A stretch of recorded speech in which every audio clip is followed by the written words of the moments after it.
It's time to go out on a limbo. Hello, Charkie. Hey, Cass. This is hopefully it. This is hopefully the trilogy ender, the conclusion, the grand finale to finally Limbo of the Lost. Sorry we couldn't get to it last week. Other things got in the way. Sorry we couldn't stream Tuesday. Sorry we started a little late today. It's things have been a little hectic, to say the least. But we're here now. We're here to finish what we started, and that's the important thing, I imagine. This thing has been hanging over us for quite some time now. I'm glad to get this albatross off our necks. I'm hoping we don't have to solve a puzzle to do that, to find some albatross-eating creature, put them in a cage, put a tarp over the cage, and then send them Cass, I'm doing a Control F on the walkthrough here for albatross, and there's like 30 different results for it. God damn it. Well, nothing to it but to do it then. Unless you wanted to do your segment. I do, because I do have some stream snacks for this time. I swear we will get a sound and a graphic for this at some point. Just go all the way in on it. So tonight's stream snack is one that I had on Saturday, but I didn't say what it was because I wasn't given it a good chance. It is El Monterey Extra Crunchy Southwest Chicken Taquitos. And I'm giving it a shout out this time because I actually put them in the oven, and they are indeed extra crispy. As opposed to the time I put in the microwave, in which they were extra floppy. And my drink is... I need to turn on the light so I can actually read this. Celsius Essentials Cherry Limeade. I prefer Fahrenheit. Different flavor profile, very European flavor, I hear. Well, Celsius is sparkling. What is Fahrenheit? That's a David Cage game. It came out around 2004, 2005. What a stupid bit. That's I'm out of practice. I'm gonna shake the rust off. I was thinking boiling, but okay. Let's try the Celsius. Celsius is all right. Very inoffensive. I guess I'll put it that way. Do you think some ogre snot would add to it? Do you think it would like help put you to sleep a little bit, or make it like the opposite of an energy drink? Well, there's some kind of a green coming out of the taquitos, so maybe that's that. That is extra crunchy and pretty good. All right, I enjoy this. A glowing recommendo. And with that, I think it is time to get this game started. Oh, those taquitos are actually really good. Well, you can't go too wrong with taquitos. I mean, you probably could. You could probably fuck up taquitos in a lot of different ways. They're not ways I would like to know. I don't want to learn how to. I prefer to have my taquitos be good. You could go to the gas station and get the ones that they left in there for like 5 weeks. Oh, those are fine. Those have like a nice bouquet to them. They get extra crispy when you do that. Mankind are the one that creates evil on Earth. It is the choices it makes that free or enslave our souls. The syntax feels all wrong there. I should have pointed that out earlier, that the very first screen in this game just doesn't parse. Well, you know, not native proper English speakers. They're from Britain. Yeah, that bastardized English. Oh no, I forgot to label which one of these saves is. It's 6, I believe. I think. I was looking at it. These both have the same exact thumbnail, so they can't be too far off. We have to go back and forth between places a lot in this game. In this particular chapter. So where we left off was you need to go into the store. We were in the middle of a murder mystery. Yes. He's not a bear. Oh, no, okay, this is the wrong save. Perhaps I could be of service. Well, this will be a good refresher. Yeah, sure. Scourge is the name. Danny Scourge. Maybe you've... Scourge of the Scourge family. My brother Billy. I'm gonna go double check what save we were on. Now you would be the brother. Pretty sure it was 7 at this point. You know what? I decided I don't want to see this cutscene. If I can avoid it, I will. Let me see something real quick. Let's go I'm back looking at in. a role playthrough. Yeah, it's 7. It's 7. It's locked. Well, they locked the door behind us, which Okay, so you have the key. Use the O key. Sorry. Hold on, I gotta scroll the inventory. Key. So if you don't remember from last time, we were trying to find out who the Soul Taker is, who keeps stealing everyone's souls. Well, the Soul Taker is the Soul Taker. Right, but if he goes by another name, that would be helpful. So yes, there are 2 items you need in this room. The glass box and the pair of glasses. Yep. And that is where the game crashed last time.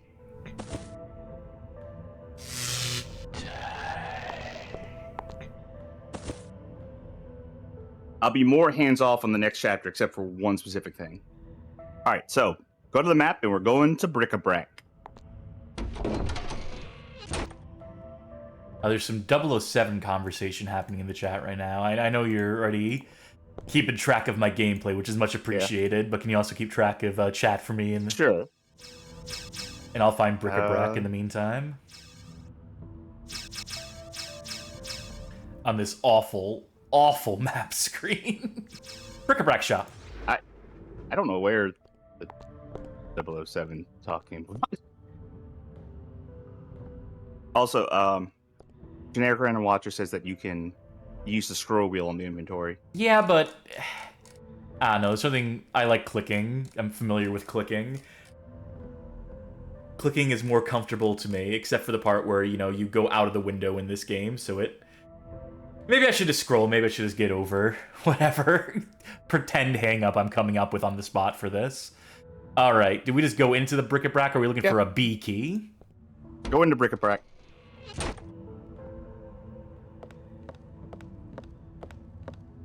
Ow. You again, is it, miss? Now that's interesting. That's not the right response to... I believe these are your spectacles. What? You come round for some more, you say? Huh. Hey, you know what I didn't miss in the week away from this? What is it again? What? These conversations that never fucking end. These are your glasses. Oh, I mean, beg your pardon. fucking steal yourself, because we got a 12-minute cutscene coming up. Ay, ay, ay. Are they yours? Now look. Look, I'm just gonna talk over this, by the way. I'm a fan of really awkward comedy. I'm a fan of like things being dragged on and on and on to the point where it's like torturous. But this is my limits. This game has shown me something. It's shown a dark mirror to that sense of comedy that I have, to that sense of humor that I have. And now I know what it's like to feel like people who sit and watch these bits with me. Quite enough. All right, bye. Goodbye. Did we Now, get go anything back for in. that? Ugh. No, because you have to go back in. Did you see that key on the floor that you just, like, walked past? Well, I There do you go. now. Just for fun, let's sense it. No feeling. And let's examine it. You can examine it. Interesting. You can examine it better once it's in your inventory. Yeah, I guess there's that. As well as the other 2 things you picked. Well, not the key glasses, because you already gave them. Yeah, I guess I kind of dropped the ball on that one, didn't I? You know what? Let's quick save. You know, let's just be like safe. Why not, right? Because this game will crash anytime it wants to. Thank you for the subscription, Jordan Games. You chose a hell of a game to subscribe during. It's okay.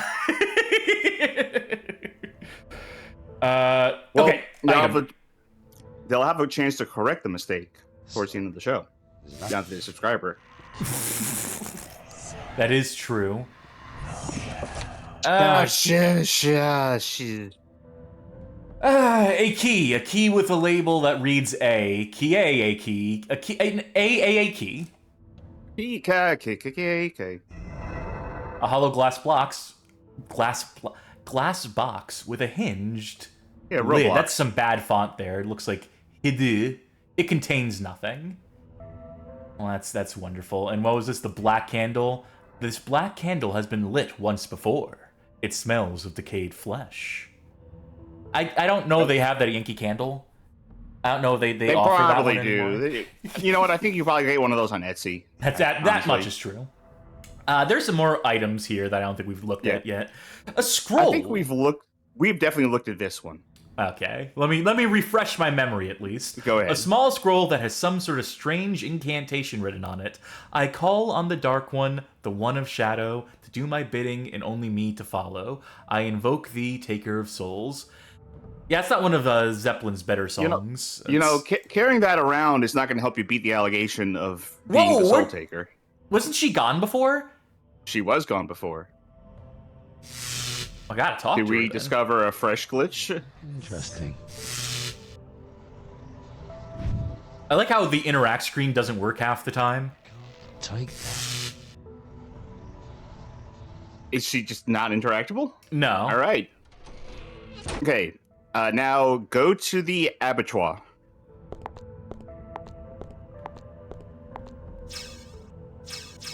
And so it begins again. If they were laid out in any sort of order, if they were laid out in any... There we are.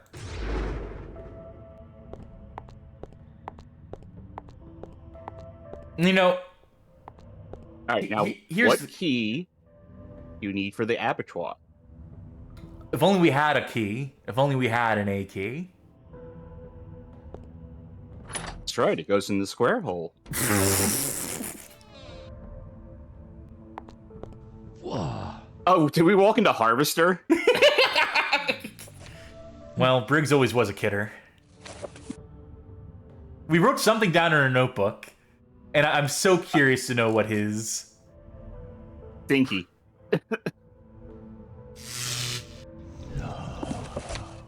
Let's see here. Gather all the evidence, find the motive, reveal the truth, unmask the Soul Taker.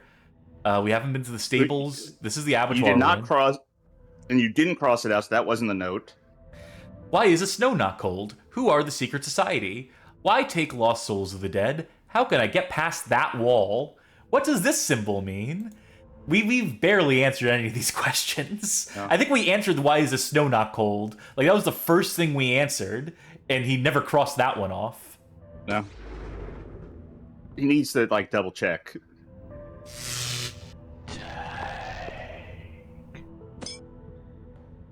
Is there anything else we should investigate here? Can I say hello to nothing else.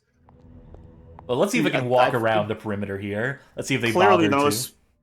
Clearly the most pressing issue in here was the fact there was a key on the floor. Yeah, nothing else to report here. Yeah, I know, police can skip checking this building. Alright, go to the stables. You know, I'm gonna say this because I do have a conclusion. I have an epilogue. Okay, I looked up what an abattoir is. It's a slaughterhouse, so that kind of makes a little more sense. Sure. Stables, you said? Stables, yes. And what was your thing? That, you know, I have a whole conclusion plan for this. You know, the same way that we had like an opening for this, where I had like a whole like not rehearsed, but like a whole like pre-written thing. Yeah. And you know, like the big thing about it has been Tim Croucher and Lawrence Francis, the other two developers, in addition to Steve Bovis. Steve Bovis is the villain of the story, as established. Tim and Lawrence, Bovis, not so much. But I do got to say that Tim being so proud of the story that he's written, Tim being so like, I wrote the story, this is mine, he can never take that away from me, you know, it has nothing to do with theft, this is me, baby, all the way. This story fucking sucks. Like, I'm sorry. I'm sure Tim's a very nice guy, but you know what's gonna happen is we're gonna finish this chapter, and then none of these characters, or the things we did in this chapter, are going to have any impact on anything. It's going to be like a bottle story. It's going to immediately not fucking matter the second we clear this chapter. Like, all the other chapters before this have not mattered at all. There's no continuity here. Well, wait until the sequel when the story all comes together. Oh, yes, Limbo the Lost 2, which I do have a bit on for the epilogue. There is details of that. I presumed I should take the stuff out of the pile there. The guide says take all items on the floor. Well, I gotta know what they are now. A small pouch made of leather, it is empty. Swell, strands of hay? Strands of hay that are dry and have the smell of the fields about them. Strange as I have seen no fields. We're next to a fucking stable. No sense, no feeling. Yeah, no sense is goddamn right.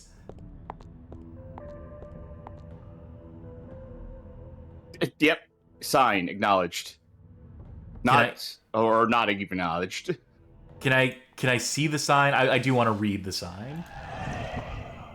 I need a key. It's locked. Generic random watcher, who is our expert on this game, who's been our scribe on this game, says there's a very good chance that Steve completely botched portraying the story as it made far more sense on paper. Look, it made far more sense on paper, not as. That is a distinction. Like you're not wrong in the sense that like it loses something in the translation of the game, but on the other hand, Tim knew they were writing for a video game. You know, like they should have wrote the structure of this, like this entire chapter being a murder mystery that has nothing to do with like all the other surrounding plot.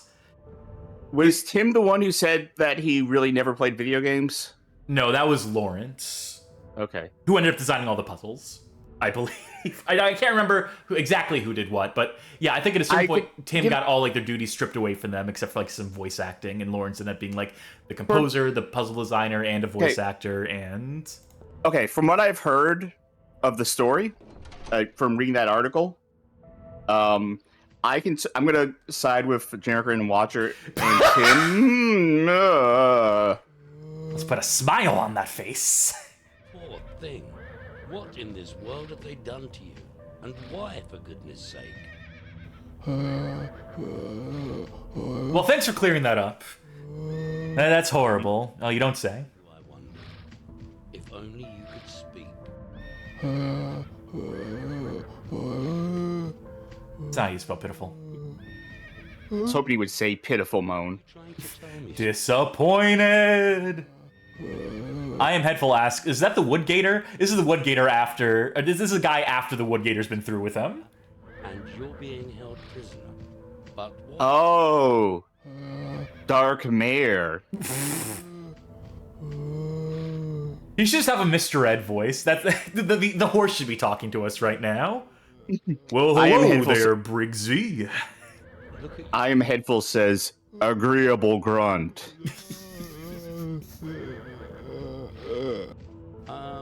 I am a horse. No, that can't be right. I love this horse. Get to the point!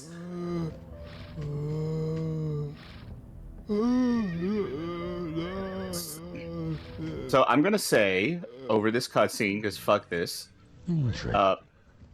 What did you write? He's just, just moans written into the paper. I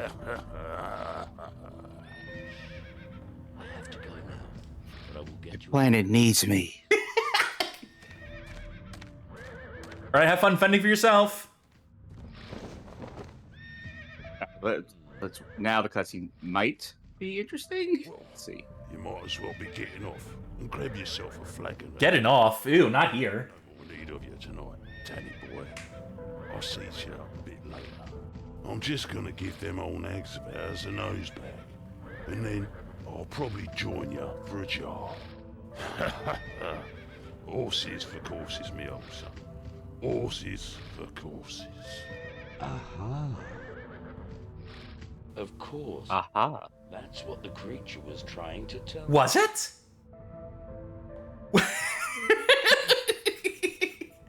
Wait, I don't... That was like a series of Dracula flow lines. Gave my old nag a nose bag. Horses for courses. I wanted to say that I'm going to side with Tim and Jerry and Watcher and say from what I read in that story, I think it's entirely likely that Tim wrote up what could have been a good story, handed it to Bovis, and Bovis was like, "Oh, cool, thank you. Okay, go away now." And then kind of like went like, and then threw it off to the side. Maybe like read a few words. And generic random watcher in the chat is also saying that Lawrence specifically did the character script writing for Dark Mirror. So and you know what? We're not all addendum. great. We're not all perfect. maybe we have a few flops under our belt, but maybe there was a good story in there, and Bovis was just like, "Oh, thanks. Yeah, I'll put you in the credits, and I'll give you 5% of the profits." In a gold star. Who is the creature in the stables? I'd like to find out. That would be a horse. Oh, yes. Oh, Briggsy. Okay, so where did I leave off with the notes? Go to the dead end, I believe. Dead end? No, wait. Dead end? Wait, I'm sorry. Go back. Go back to the stables. Go into the stables again. Oh, now they've left. Now they've vacated the premises. Yes. It's cool how so many of these quote-unquote puzzles require going into a room, leaving it, or getting forced out of it, and then just walking right back in. Now there's something in this room you got to interact with. Oh boy. Don't tell me. I can't tell you everything. These taquitos are... Yes! Oh, you got it. Less time than I thought. Take that. Right, wrong button. God damn it! These taquitos are so crispy. They were not lying.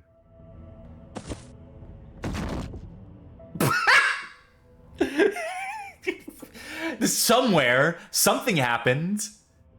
Now, I was about to say, can you guess where it happened? But I did tell you where to go. Yeah, you kind of blew that one, unfortunately. That's for the best anyway, because I absolutely would not have guessed. There's no way you could have guessed. There's no way anyone could have fucking guessed based on that, like, 1 second animation.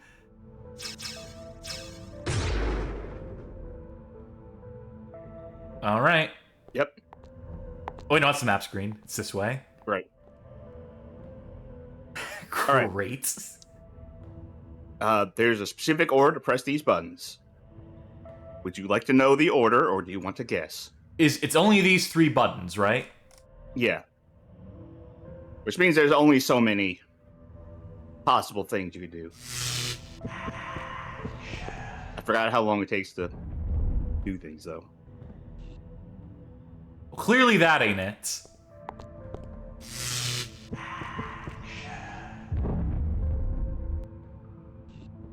Great. I wonder if it resets if you do the wrong one, or if you gotta go through all 3. Okay.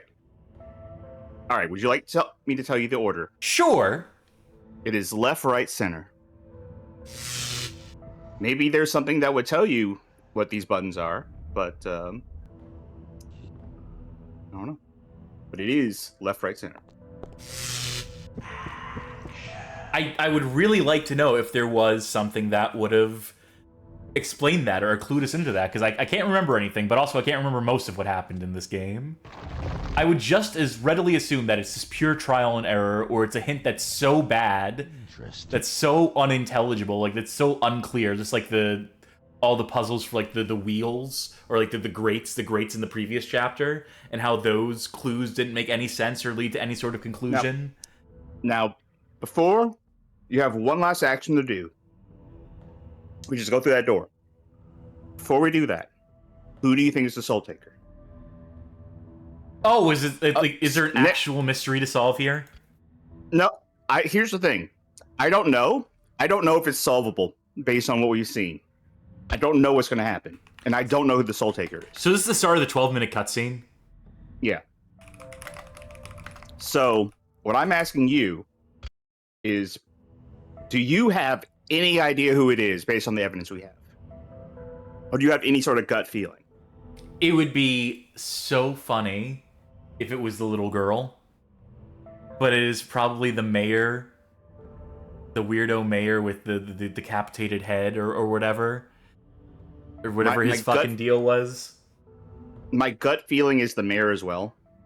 But it's not going to be that, because that's too obvious. So it's going to be one of the brothers or the store owner or something. Or maybe it's one of the guys who we thought was dead already. Or it could be one of a million different things, because there's been no character development for any of these characters, really. It could be someone we haven't seen before. Any thoughts? Yeah, that's what we're talking about right now. We're going through our thoughts. I had to finally let one of the idle animations play it out. I'm glad we got one. Stuck. Try logic. Stuck. Try logic. Stuck. Go So- watch the Amiga demo. Now, here's the thing. I don't know who those two guys were when they came into the horse stable. I forgot who they are. Maybe they're it. I don't remember who they are. Well, it's something to do with the secret society. Yes. Anyway, so Brown Bronze says, "Oh damn, I'm late to the party." Well, you're just in time for the end of the mystery. We're about to solve who did it as soon as we go through that door. All right. You ready for this, Charky? I'm ready. I'm not. I still have some food to eat. Oh, god damn it. One more step. Yeah.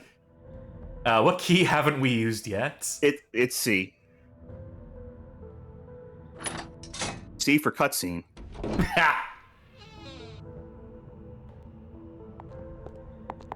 This seems to be some type of crematorium. Wow. Or that. The smell of burning flesh is very strong here.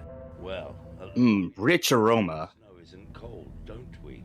Well, I think we should get back to Darkmere and wind this case. Oh, okay. And if I'm right, we don't have much time until the Taker strikes again. And my guess is the Registrar is next. Well, I'm glad that fucking Briggsy has it all solved. Also, you know, I think the volume might be a little low, so don't mind the game pausing for a second. I'm just gonna boost it a couple more decibels just to be safe. Because there's gonna be a lot of talking, and I know it's subtitled, but... Okay. Jailer, I would like you to summon all of the good citizens of Now you Darkmere can hear all that room noise in the background. immediately. What, all of them, sir? Yes, Jailer, my good man. Every last one of them. But, sir, You may tell them that Detective Briggs is about to unveil the Soul Taker of Darkmere, and any that do not attend will be assumed as guilty as the Taker itself, and therefore punished as befits. Well, that's hardly fair. sir, detective, sir. The evidence has been collected, the clues have been found. Now it is time for Captain Briggs to unveil the real Soul Taker. Well, wish me luck. Good luck. You had Fuck all him. the clues, Fuck that Mr. guy. Detective. Did any of you good people think to question the snow? No, because it's snow. The snow did it. From the dungeons of Grandeur to your very own Darkmere. But no matter how fantastic things have appeared, there has always been a reason and a rhyme for each of them. Has there? For example, snow rhymes with blow. All that falls from this sky are the stark white remains of the burned and forgotten soulless ones. Let me explain, good folk of Darkmere. Who among you can remember when the so-called snow first began to fall? Does it not seem more than a coincidence that the snow began to fall as the first four victims also began to fall at the hand? How many people do you have to kill to like blanket an entire town in ashes? Also, how does Briggs know all this? He hasn't been here since like time immemorial. He's been here for like 2 days. A soul taker He's making a lot of assumptions. is a malevolent shadow, a shapeless, formless charm, spawn of the four dark generals. I'm sorry, the whom? A soul How did you know that? free to roam the realms of Limbo at will. No. A soul taker must be summoned, and a price must be paid for the summoning of such a creature. This is a horrible effect, by the way. The smoke is clipping through the table blatantly. I'd have zoomed in on anything besides this. What aims? Among the good people of Darkmere, there exists, shall we say, a secret society.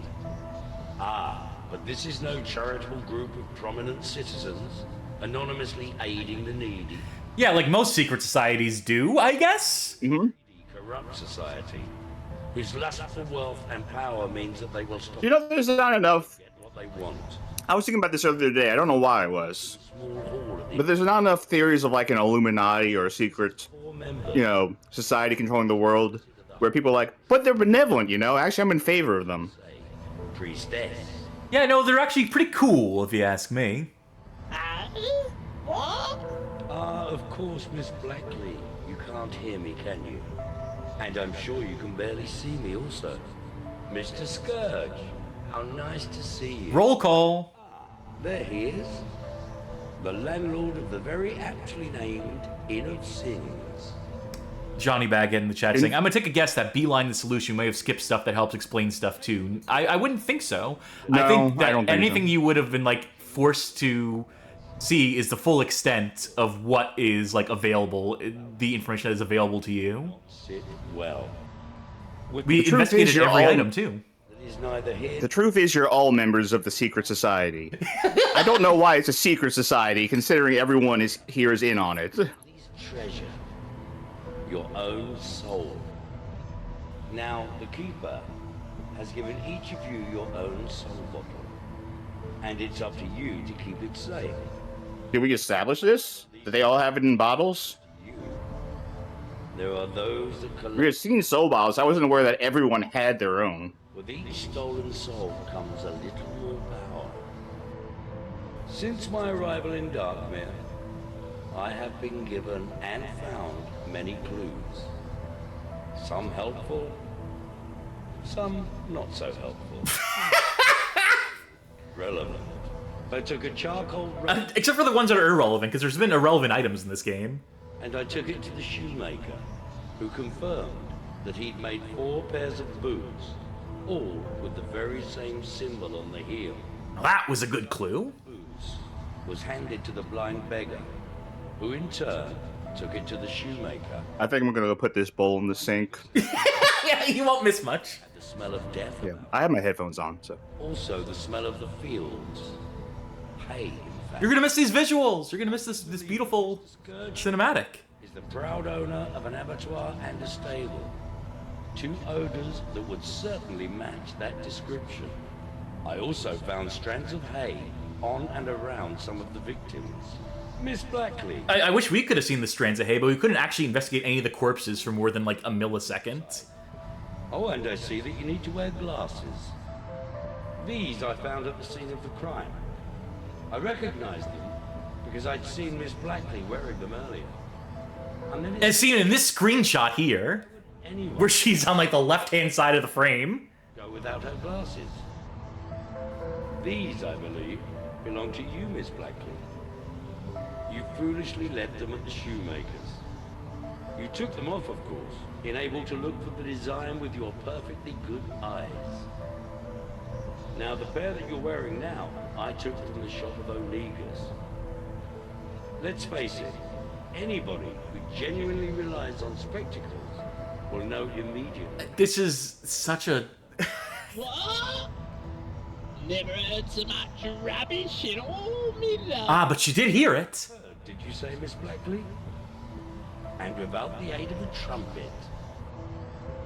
I'm fully aware of what I'm doing. Oh, thank you for the drink up. Don't mind if I fucking do. A cork. Oh, a plug, a cork. These in any inn or tavern. Plug in the necks of those fine jugs of ale. A good landlord will always have a number of these about his person. Now, Ron Bronwyn saying, thankfully the Secret Society made sure to involve as many people as possible in their schemes. Yeah. I might add, who offered up 2 significant pearls of wisdom. The first was a question. Who Did 4 people do it? The entire town did it. It's like, it's the canonical ending of Clue, the movie, where everyone was guilty of at least one murder. aspire towards an ultimate goal? Seven from Limbo. I was Living soul. I was thinking, like, what if this ends and it goes, that's how it could have happened. Yeah. Now you may be surprised to learn that beneath the inn there is a secret passage. In one direction, the passage leads directly to a spot beneath the very meeting place of the secret society. But in the other, it leads directly beneath the statue of the mayor. There were no footprints beside the pie lady, because the Soul Taker's accomplice, on this occasion, only had to stretch out from the opening to I see. None of this makes any fucking sense to me, Charky. I'm not following a fucking lick of this. yours, I believe. And finally we come to my old friend Onegas. Onegas and I have crossed paths before. He's a collector, you know. He just loves to collect things. A As taker, collectors if you do. will. but down in the lower echelons. That is where he keeps his collection, safe and away from prying eyes. Speaking of prying eyes, he had to pry that bear trap I put on his face.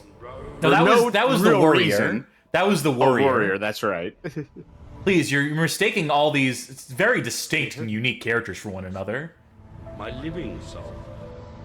Now, where's yours, I wonder? Yes, sir. The Taker is here. It sits among us. Ladies and gentlemen, that poor featureless creature that you see there has for some time been a captive, shackled and Wait, it's him? The character introduced at the very last second? far away from the public eye. As you can see, the flesh from his face has been carefully removed, perhaps by an expert slaughterman. Ladies and gentlemen, this poor faceless Oh? other than your very own man. Wait, how did Briggsy so figure that's- that out? Because he was pointing at a dark horse, a mare. Your soul taker.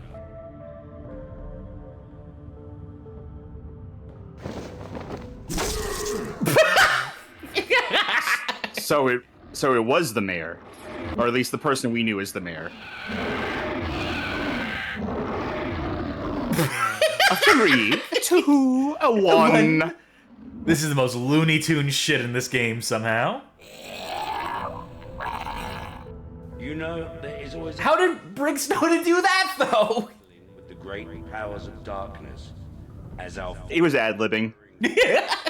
discovered. Gee, I sure hope this works. People of Darkmere, the soul taker has been banished. Your mare has been returned. I can't return his flesh, though. I mean, you're just gonna have to deal with him just groaning all the time.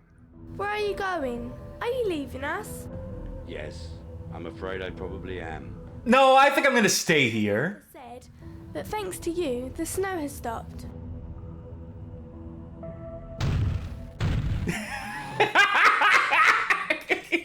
Animation's so nice, we have to see it twice. Next chapter, there you go. So yeah, that was... Throwing your weight around like this. So Most that was efficient supposed way to be to the empty big our clue. inventory, yeah. I get the That was supposed to be the big clue, was the skinless guy was pointing to himself and then pointing to a mayor to say, I'm the mayor. That is such a brilliant bit of writing. I approve. And cut. And fade. All right, let's just wing it. Let's not even save anymore. Let's just see what happens. If we... Oh god, no, please save. Save at the very start of it, the guide says. This is the most buggy chapter in the game. Be sure to save at the Wonderful. start. Also, this is the only chapter in the game where certain items that are impossible to pick up until you progress far enough.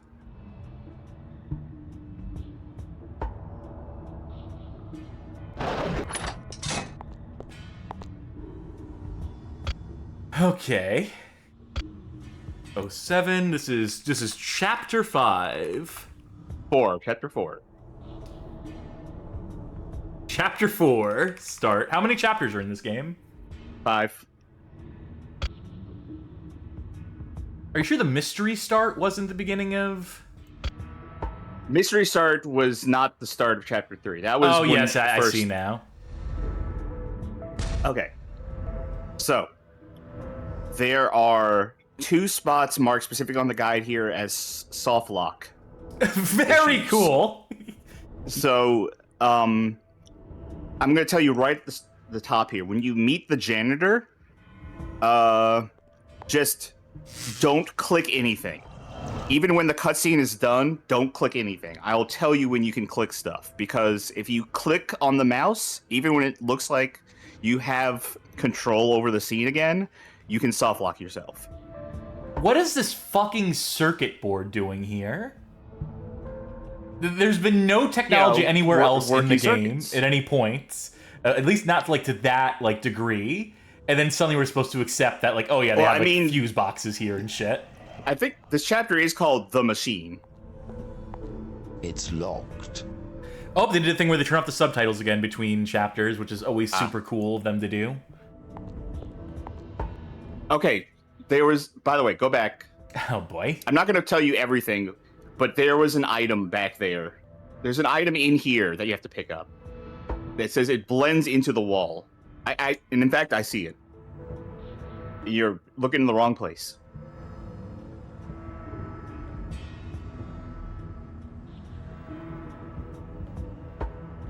It is on the right half of the screen. I can see it. It is blending into the wall, but not perfectly. Oh, a map. God, I love it when they just hide shit like that in plain sight. It's super cool. Okay, I will let you now do things. Let me cook. Yeah.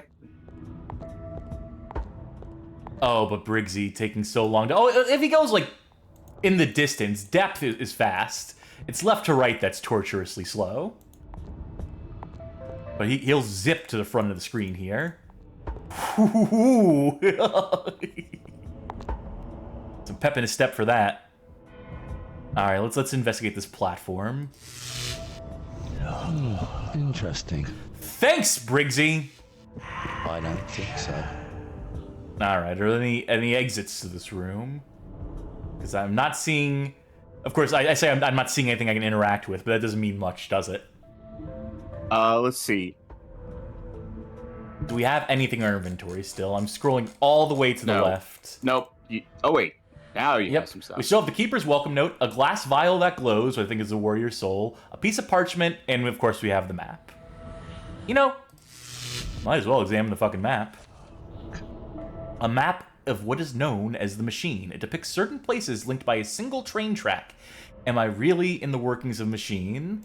That's the most surprising thing that Briggsy has encountered so far here, somehow.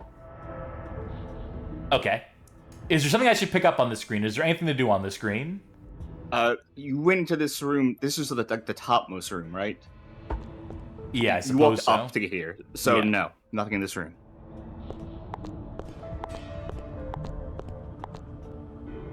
Leave this place by order of the janitor. Well, Briggsy ain't one for listening, so... All aboard!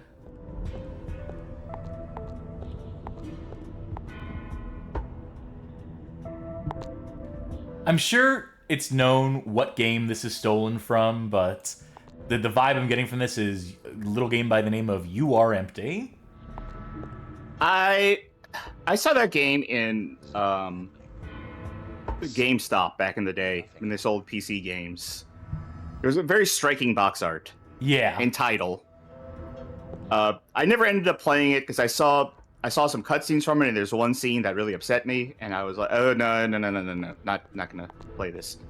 But otherwise, very intriguing.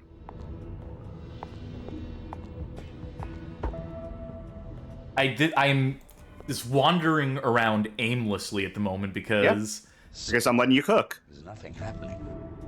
Yeah, Briggsy. Sorry. There's nothing happening. Sorry.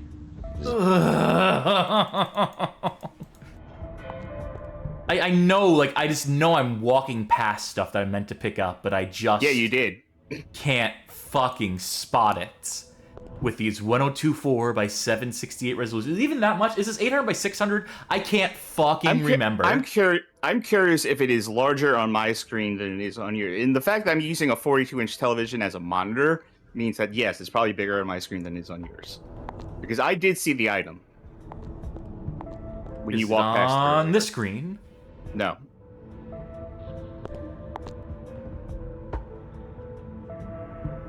No. Tell me where the fuck I'm going. Go back to the hallway.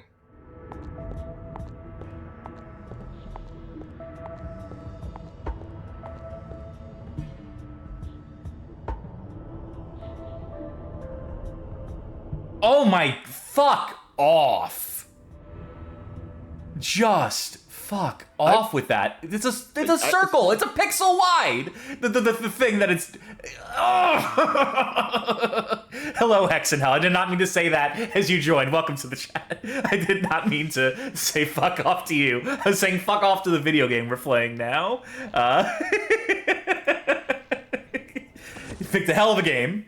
Hell of a game to join us for. Okay. Now we gotta investigate this fucking wire. A loop of thin copper wire. Yeah, thin's right, baby. All right. Now, obviously, you're going to go back and look at the circuit board. Yes, okay. That much I could actually figure out. That much was my actual... Since there were no other items, and we have wire... Oh, son of a bitch. I'll do it. Oh, Carmen redeemed. Say something nice. You know what? I kind of respect the whole Dark Horse Mayor thing. Yeah, you know what? Yeah. Be the final clue. I'll go with that. I'll say that was almost kind of punny, almost kind of clever. Okay, now does that activate the train, or does it activate this machine here? I'm gonna assume... activates the person you need to talk to. It just spawns the person you need to talk to into the world.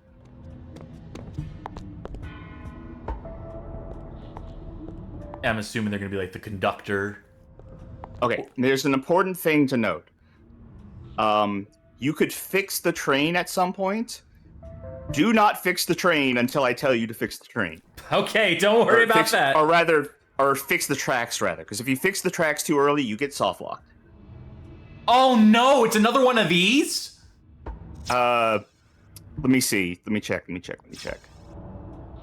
No, you know what? Power the key. No, you know what? Maybe I should just tell you where to go. Because, goddamn, do we want to finish this game tonight? Yeah, I would like to. And you said this is soft lock state, so before we do it, I just want to reiterate what's going on here, because when we started this, I had full intentions to like stumble around on some of these puzzles and to be like, let's play the game on its own terms. If it breaks, it breaks, and that'll be like a demonstration of what could happen to like a player playing this game naturally. But I think we've reached a conclusion here of sorts. I think we've reached a realization that no one's ever gonna play this fucking game that's watching it now. We're doing this for their sake, so they never have to play it for themselves. I think we've reached that conclusion, so forget that experience. And furthermore, if everything has the potential to soft lock, and if we have the potential to walk around in circles for hours, just completely blissfully unaware of the fact that we've locked the game in the background, no one wants to actually see that. No one actually wants to watch that, I think. I would hope. Also, then we could label the thing on YouTube full walkthrough if we just read the walkthrough as we do it. Yeah, great. That's how it works. That's how you define it. What's the note up to the upper right? Note, flesh for the flesh, blood for the blood god, etc., etc. Just curious. You want to go to design. Of course, right? Yeah. I mean, the idea is that you would just like fuck around and go everywhere and be lost for the next like 5 hours, I guess. Just get like a lay of the land, be like, here are the destinations, here's where each of them are, then you like solve the puzzle by continuing to go around in those circles. And bear in mind, according to this thing, there are items that you cannot pick up until you progress far enough, so you'll see things that are not interactable. We hope you've enjoyed your travelling with Rack Brewing Railways, and, well, you know, we get you there. There's no subtitles for this. There's just dialogue I forgot to put subtitles for, sorry. It only occurred to me, like, as I was hearing, like, I turned the subtitles on and off to make sure that they just fucked up and forgot. They've been pretty good about the subtitles so far, for the most part. So I'm honestly kind of surprised. Shocked! Perisha thought they would forget to subtitle a line of dialogue. No smoking. It's bad for the heart, by order of the janitor. Oh, I would save now.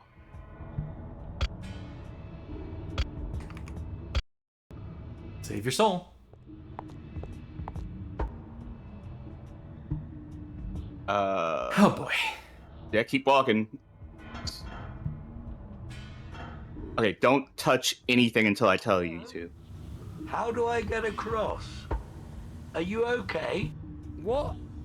Who is this trespasser? What is he doing walking around my lovely creation? If he hurts her, I will. Wait here, Jethro, me old fella. He could help us out of this mess. Yes, you're right, he could. Hello? Janitor here? Wave if you can hear me. Love that smoke effect. Oh, okay. Great, yeah. What game do you think this came from? The place that you are now in is the machine. It gives power to the whole of the keep.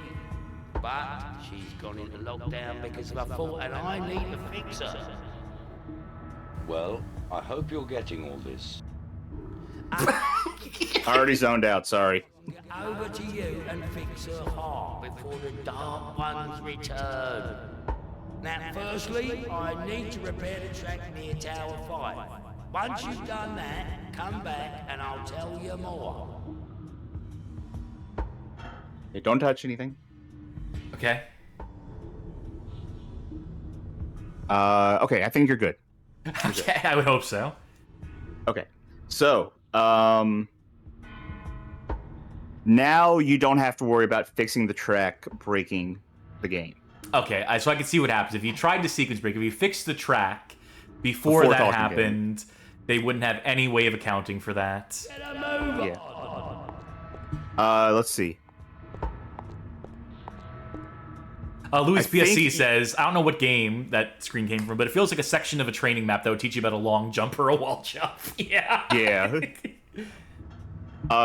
It's, yeah, I don't think we have to worry about the next soft lock coming up, but I will tell you the save for it. Anyway. It was Tower 3. Tower 3, you say? Tower 3. Where we'll find the ingredient that will help us fix Tower 5, or Track 5, or whatever the dude said. There's one item you need here, and then we're going back to the map. Great. Right. Magic Meow says, I appreciate you put 2 zeros for the save tiles in the case you hit triple digits on that 10 save slots screen. Oh, no, this way. Of course, obviously. Oy vey.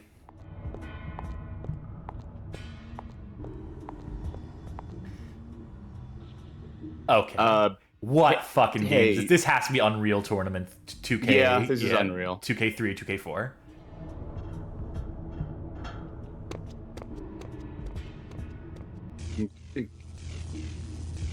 Okay. So I'm going to tell you, you already missed the item done quite a while ago because it is essentially invisible.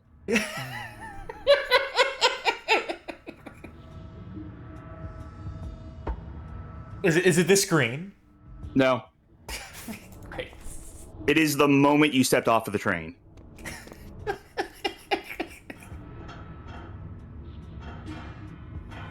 Again, I just want to reiterate that Steve Bovis got mad at people for spoiling the solutions to these puzzles, these intricate puzzles, these thought-provoking paradigms that people were meant to solve with their own devices.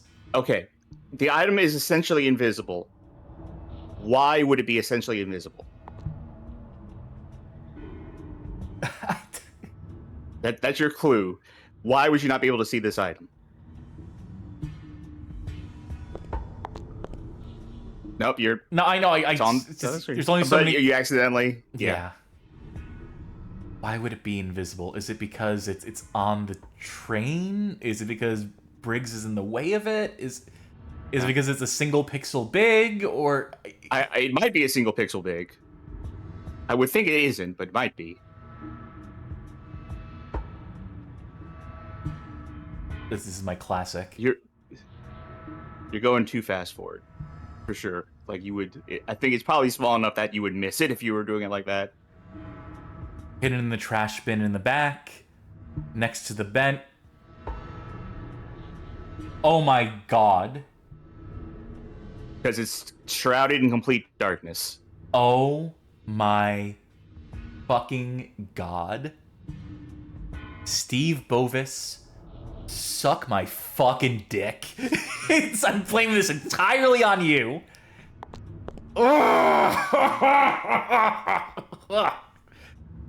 Imagine if we did go through the plan of, like, just, like, let you cook the entire time, and like I cooked so long we burnt the house down. Yeah, you got stuck at this puzzle.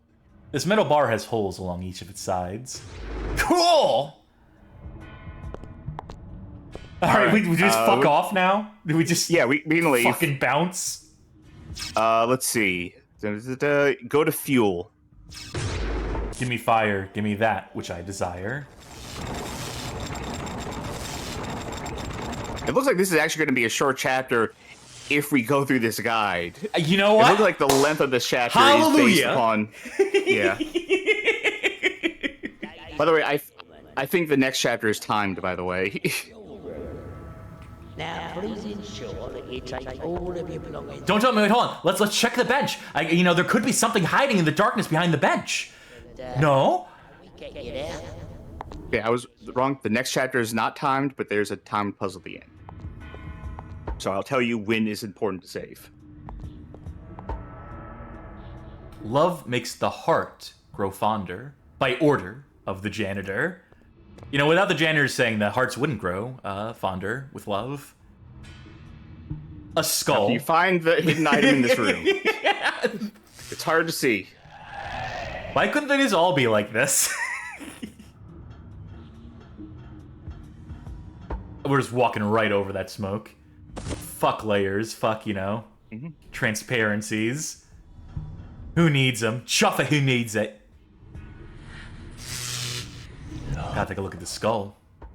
A human skull that has decayed over the years. Its teeth are made from gold.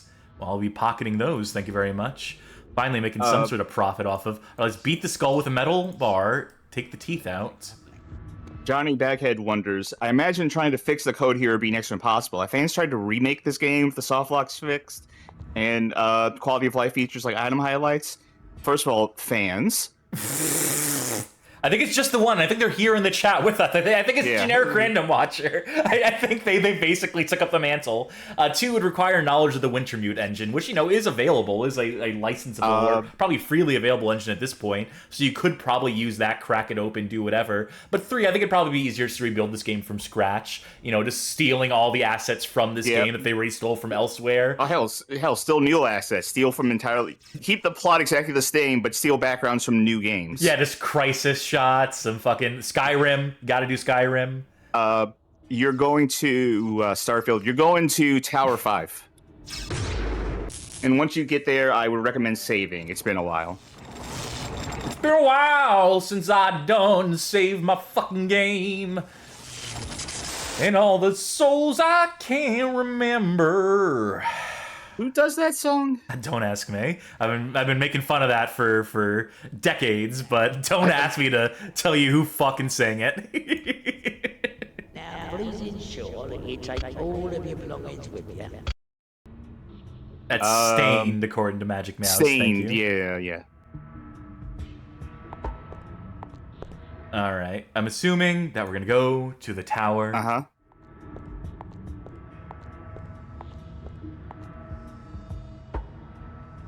Up and up we go. Have you done it yet? We're getting there. All right. Now, where in this room do you think the item is? Oh, we're picking up an item? We're not interacting with? Now, let me ask you this question. Why would you not be able to see the item in this room? Yep. I hate this. I detest this. Johnny Baggett saying, hey, we got Link Faces of Evil and Zelda 1 to Gamble on PC remakes with fixes, so anything's possible. Don't forget the that fan tribute game that is like like a CDI, one of those games, like a spiritual successor to those games, Azael or Arzel. Yeah, I think it might be Arzel. Where do we go now? Tower 5, Metal Tongs. And Pro Striker 92, I do want to point out that they mentioned Ed Hunter, and they said that the cutscene reminds them of Ed Hunter, the game that was bundled with Iron Maiden's Virtual 11, which I have Ed Hunter installed on the virtual machine on the PC EM, and boy, is that howdy, a rail shooter? It is a rail shooter. I think I've made you watch me play that in private, not even for the show, not even for the benefit of an audience. Just, I think I might kind of remember it a little bit. I definitely knew of its existence for a long time. Okay, you're going to the broken track. From this screen, you're going to the broken track. Where do you think the broken track is?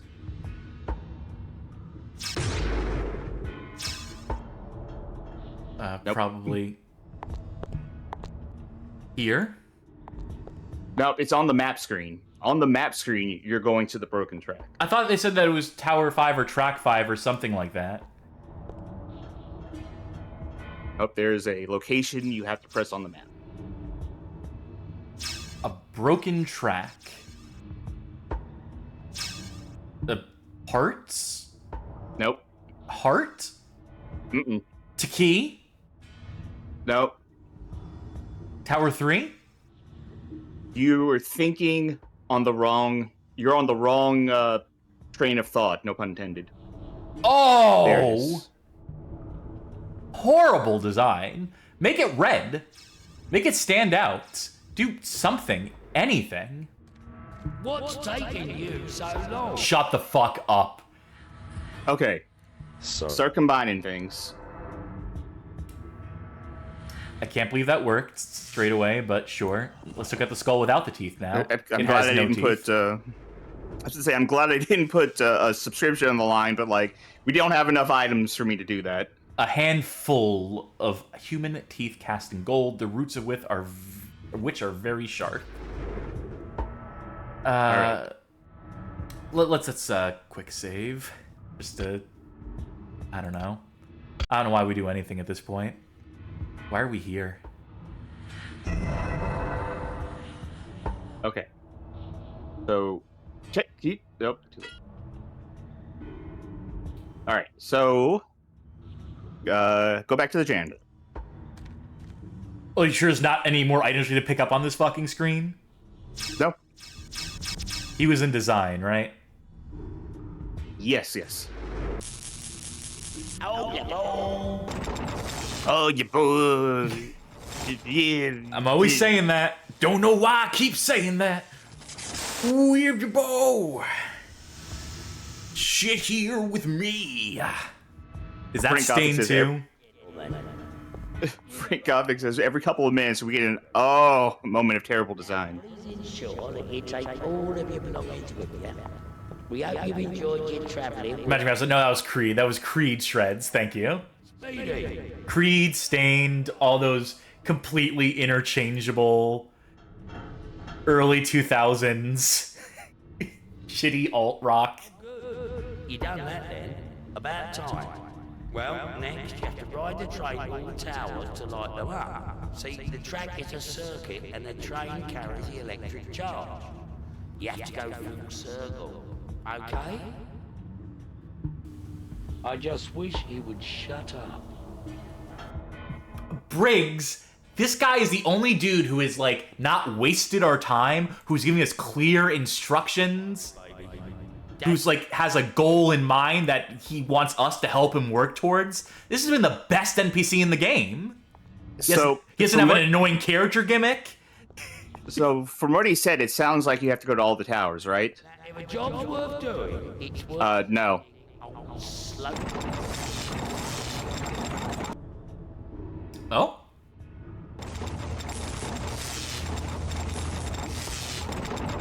Look at those sausage hands. Round and round we go. Yeah, generic random watcher pointing out that, fun fact, the next cutscene may not even display correctly depending on where you got the game from. Well, I think that was the cutscene. I was aware of like there being some cutscene issue here, but I think I downloaded the version, acquired the version that has a functional version of that cutscene, I would hope, I would think. I think that would be the proof, the evidence thereof, right there. All of your belongings with you. We hope you've enjoyed. Back to the janitor. Are we You are in design. Okay, You're in cool. design. Get you there. Eventually. Well, that's nice of them.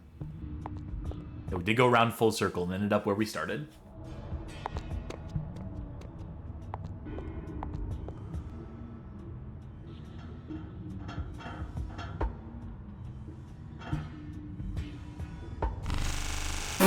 Oh, Jesus.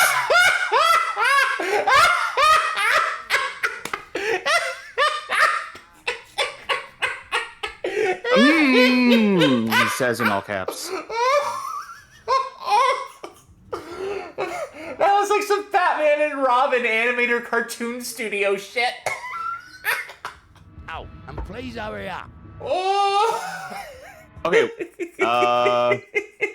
On this, there's something you need to grab on this screen. Hold on. All right. Oh, Discord must have done that thing where it cut out your laughing for me because I didn't, because you just went quiet for a while. Yeah, no, it's I missed whatever he said. I didn't catch a fucking word of what the guy in the game said. I was. He said, "Do shit, then meet me at the heart." Fully aware of what I'm doing. Can you see? Hello? Is anyone out there? Okay, all right. That fueled me back up. I'll drink up to, and that should give me some more fuel. But I'm good to go after that one. I got my fix after that fucking sound effect and visual effect. All right, Charky, tell me what I need to do. You need to grab something on this screen.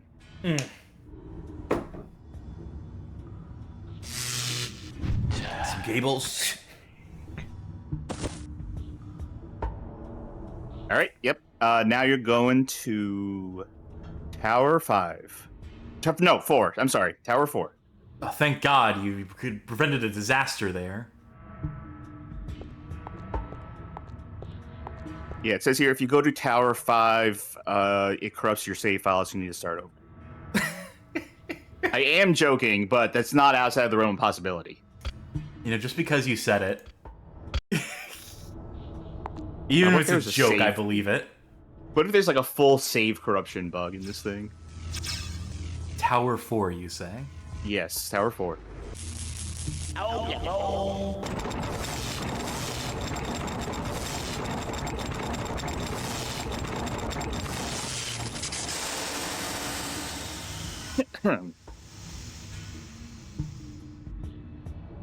ladies and gentlemen. But did you see the way they built that bridge though, and like immediately right in front of us? Did you hear the sound effect? Yeah, it was like it was almost kind of like the cup on the jail cell sound, where it's just layered on top of each other really fast. Yeah, that's my shit. That's my jam. Oh, you found it. You already found it. That is pure luck, but fuck, man, that's ugh. We should investigate these items. A hinge pin, a metal hinge pin that fits to who knows what. The pin has a larger top than its sharp-pointed base. The top also has a hole bored through it. You think you're bored? Yep, that's... Some red and black cables. Alright, back to the map. There's nothing. Oh, God. Imagine if we didn't have the guide. And we made this a stream of 4-parter. 4? You're that conservative with your estimate there? It's 4D, all right. Please. You're going to parts. You know what? I just want to know, what the fuck is Taki? This might soft lock the game. I don't care. My curiosity needs to be sated. What the fuck? Yeah, Taki is a place we never need to go to. Ladies and gentlemen, you have arrived at the turnkey room. Turnkey? Sure, let me take all of your belongings with you. So this is where we started. This is not where we started. Is it not where we started? I think. I thought we started in parts. No, we went to parts. No, we went to design. Well, guess what? This is on you if we go around and... We definitely need to go to parts. Yeah, but I leave this place by order of the janitor. Oh, and then is it gonna be a fuse box over here? Oh, and it's gonna be the platform over there? All right, cool. This is, wait, is this turnkey? This is exactly where we started. I figured the platform at the beginning for being the turnkey for the whole thing. Once I realized it was all like a train puzzle, that quote-unquote platform is supposed to be the turnkey. Here, the thing is, I was reading like the thing we need to pick up, and the way it's described sounded like that room where like, is there something in here? Do we need to use this?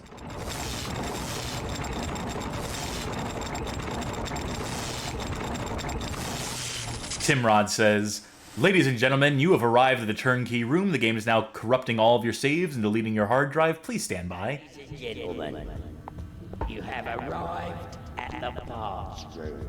Oh, for the love of death, will you hurry up? The heart knows all.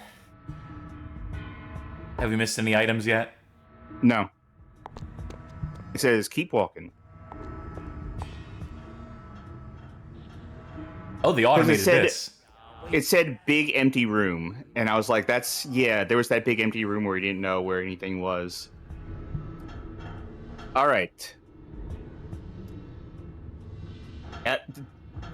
There's an item in this room. I'm going to kill you, Charky. If you tell me that. Wait. Complete luck. Hey. Complete stupid, dumb luck.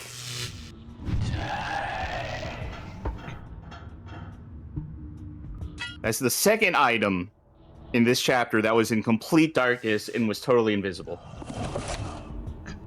This piece of metal has 4 sharp triangular prongs at each corner, all the better to stab myself in the fucking throat with. Any ideas why I have this? You know, Briggsy, I couldn't tell you. Couldn't tell you, toots. All right, go. It's time to meet the janitor. Go to the heart.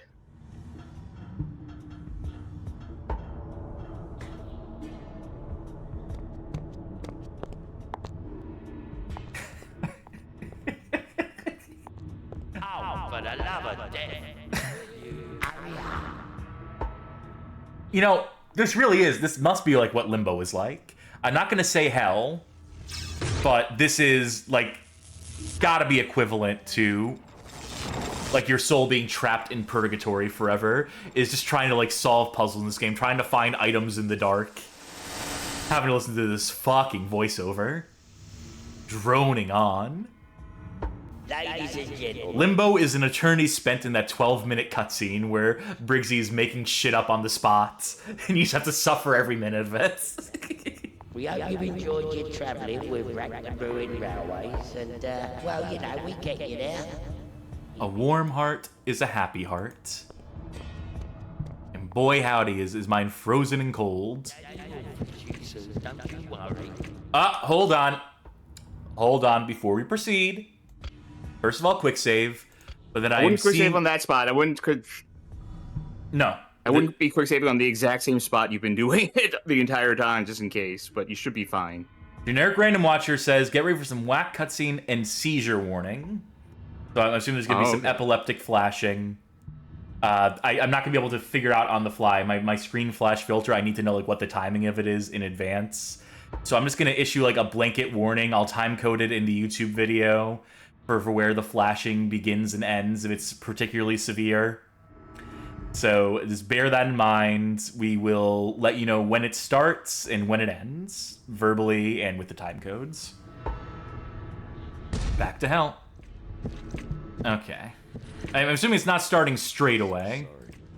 So we have like a minute here, but should I just talk to the janitor? It just says give him the items. Here, you know what to do with this. Good. Now hurry up before she goes critical. There were several of him. Good. Now hurry up before she goes critical. Critical. Oh, that we have to keep doing this. Well, it's not much. I'll see what I can... A slightly different result for that. Huh? How the fuck we wind up back here? Enter the platform at the center, it says. That's the last step. Okay, this must be where the actual flashing begins.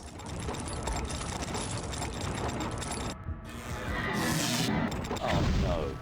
What's going on now? Oh my word, what's happening? Where am I? Oh, that smoke is the smoothest animated thing in the game. That's taking full advantage of 60 frames per second. Now I find myself here, I don't know where I am. Still no flashing yet, by the way. Let's see. How did I get right up here then? Titanfall 2? Now, I wonder what this lever does. Oh, no, they put me in an EVA unit. This one. Oh no! We're off! Oh, it's okay, Mr. Janitor, sir. I will fix this track for you with the help of my new... Alright, get ready. This has got to be it. Oh, he gets shocked or something, right? Yep, there it is.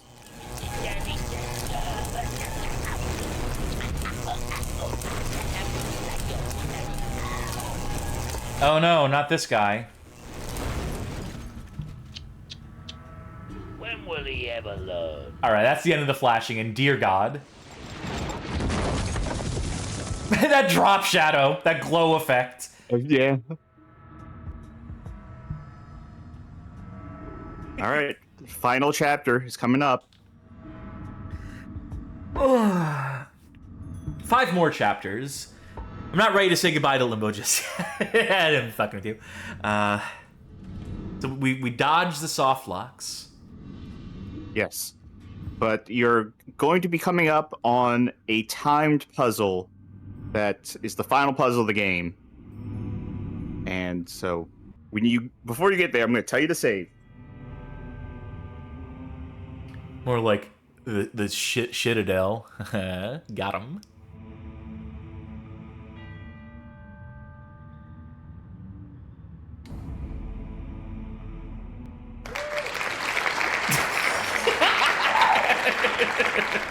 Thank you.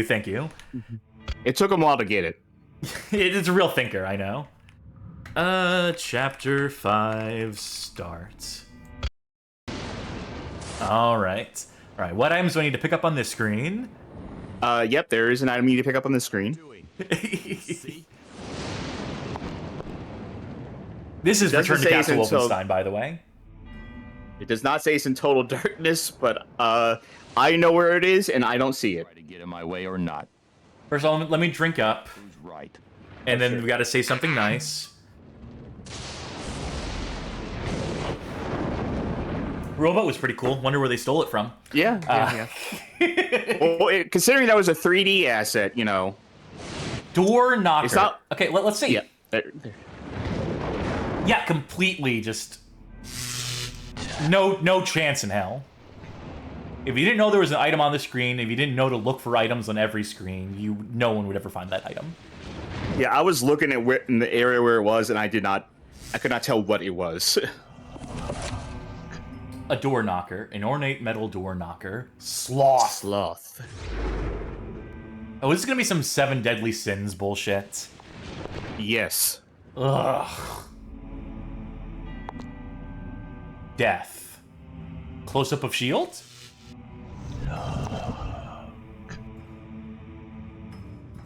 Alright, cool. Glad we investigated that. I'm sure this will come into play later, but... Yeah, not yet. Let's see. We have east, west... There's actually 5 exits, not including the way you came in.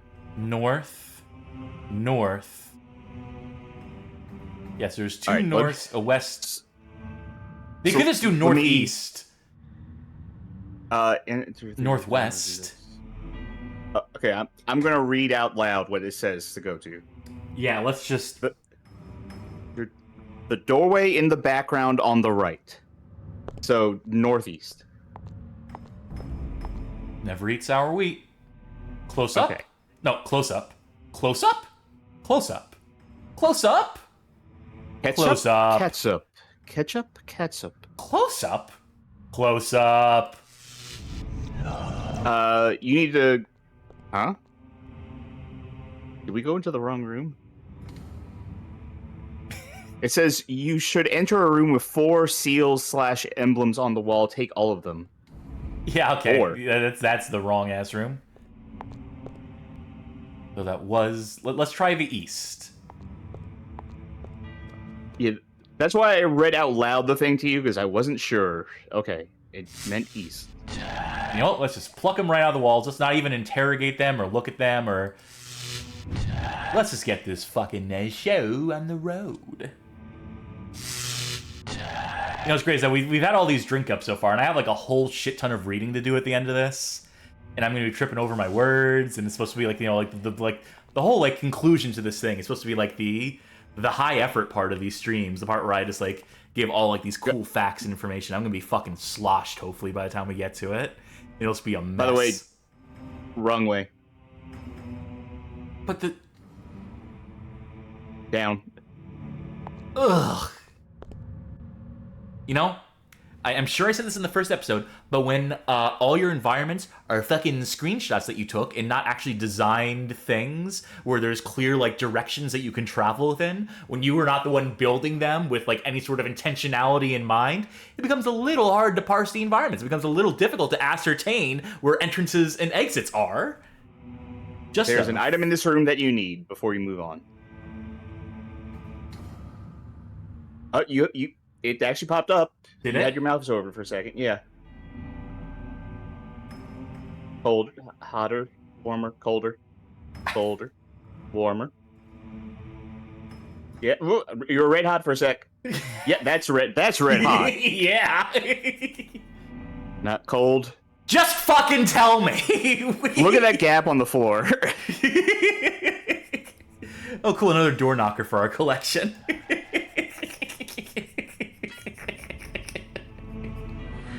All right, now go forward. First, I gotta examine our items. Yeah. Gluttony.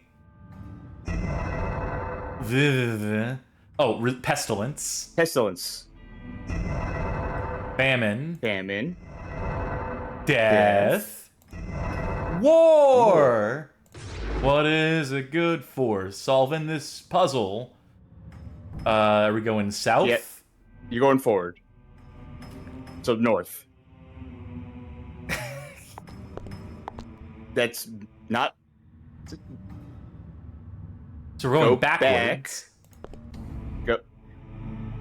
Okay, when I said north, I meant if you actually look at the screen and not that stupid compass. Why would the compass point south if you're going north? All right, yes, that's the item you need from there. So do we keep going north? And by north, I mean south? This is the game's fault. Yes, it is. It's not your fault, but I am furious at this game. Go back to the main room. Oh, nothing to do here? Oh, there's 2 more doors here. Sweet. Oh, that's... Ugh. This shit never ends. It just says return to the statue room.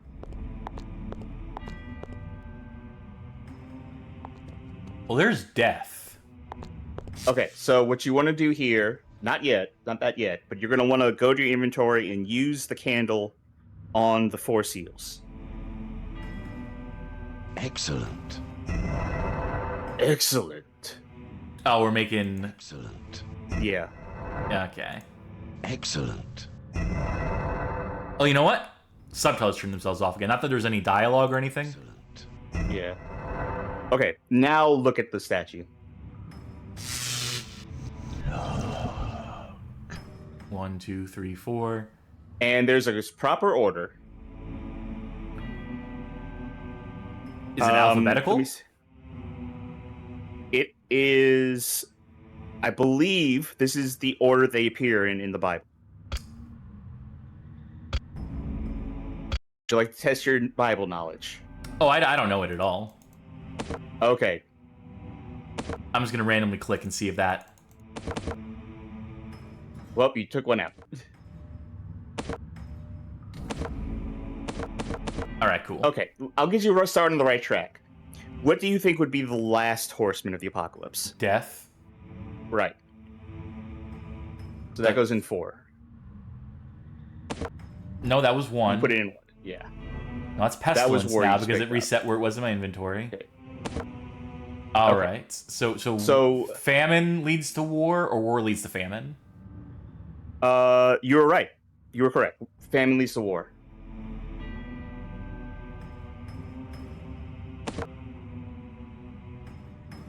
And then war leads to pestilence?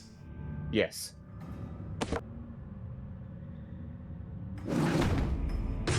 I heard a sound effect. Hey, you know what? You solved a puzzle. What's the next thing? I don't know, because I didn't see anything change. Let's see. A special sound play. Return to the room where you got the shield, which is that door on the right. Imagine if we didn't use any of the other passageways here. Wait. Did shit disappear from the screen? Yeah, one of them moved, looks like. Close up? Return to the room. Here, have a skull. Have a door knocker. Don't do that yet. Have a candle. You're right about the door knockers, but not yet. Was it not the room on the right? It was the room with the seals. I thought that was the room on the right. I thought it was too, and I thought I was going to the room on the right. Okay. Let's see. Downwards, and then forwards twice.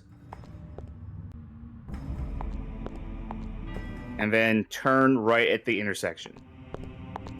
Oh, if you were to go left, you'd find a note of the solution to the wax seals puzzle. That's the only puzzle that we figured out by logic. Stuck? Try logic. Or just go left here. I want to see.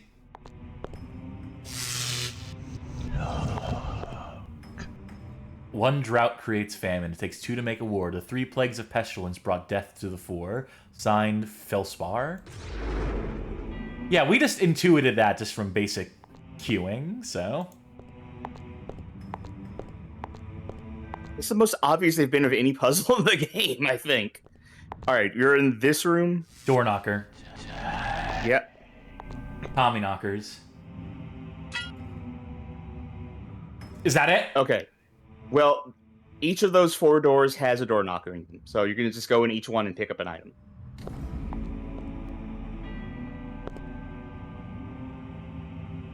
Hello? Oh. Oh, okay.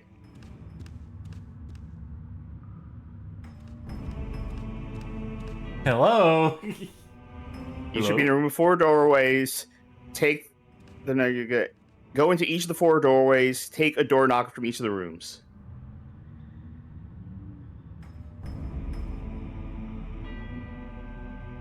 Glad they're not any more specific than that, and I'm just gonna have to fucking pixel hunt for the umpteenth time in this game.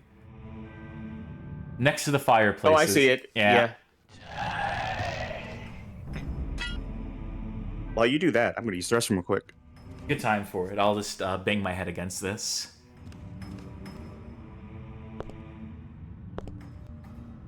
Alright, what's behind door number 2?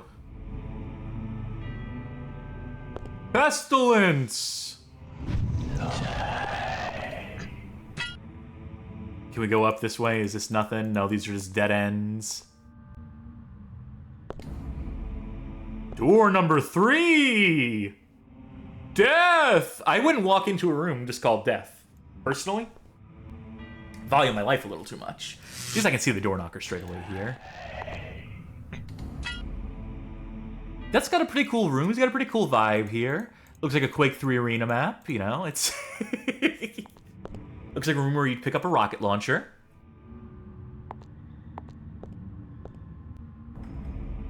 Famine. And there it is.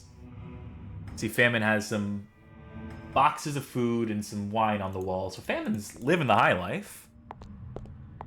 Lap of luxury, at least for Limbo the Lost. Get me the fuck out of here.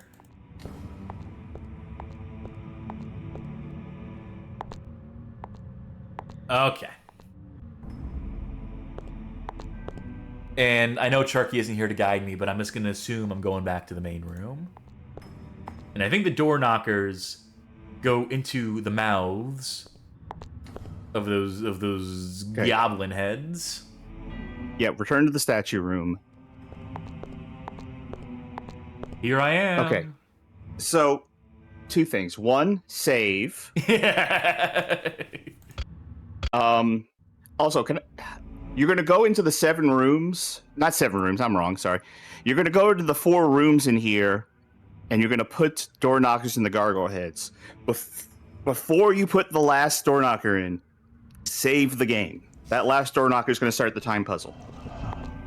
While you do that, I have a story to tell, because you mentioned you wouldn't walk into the room labeled death.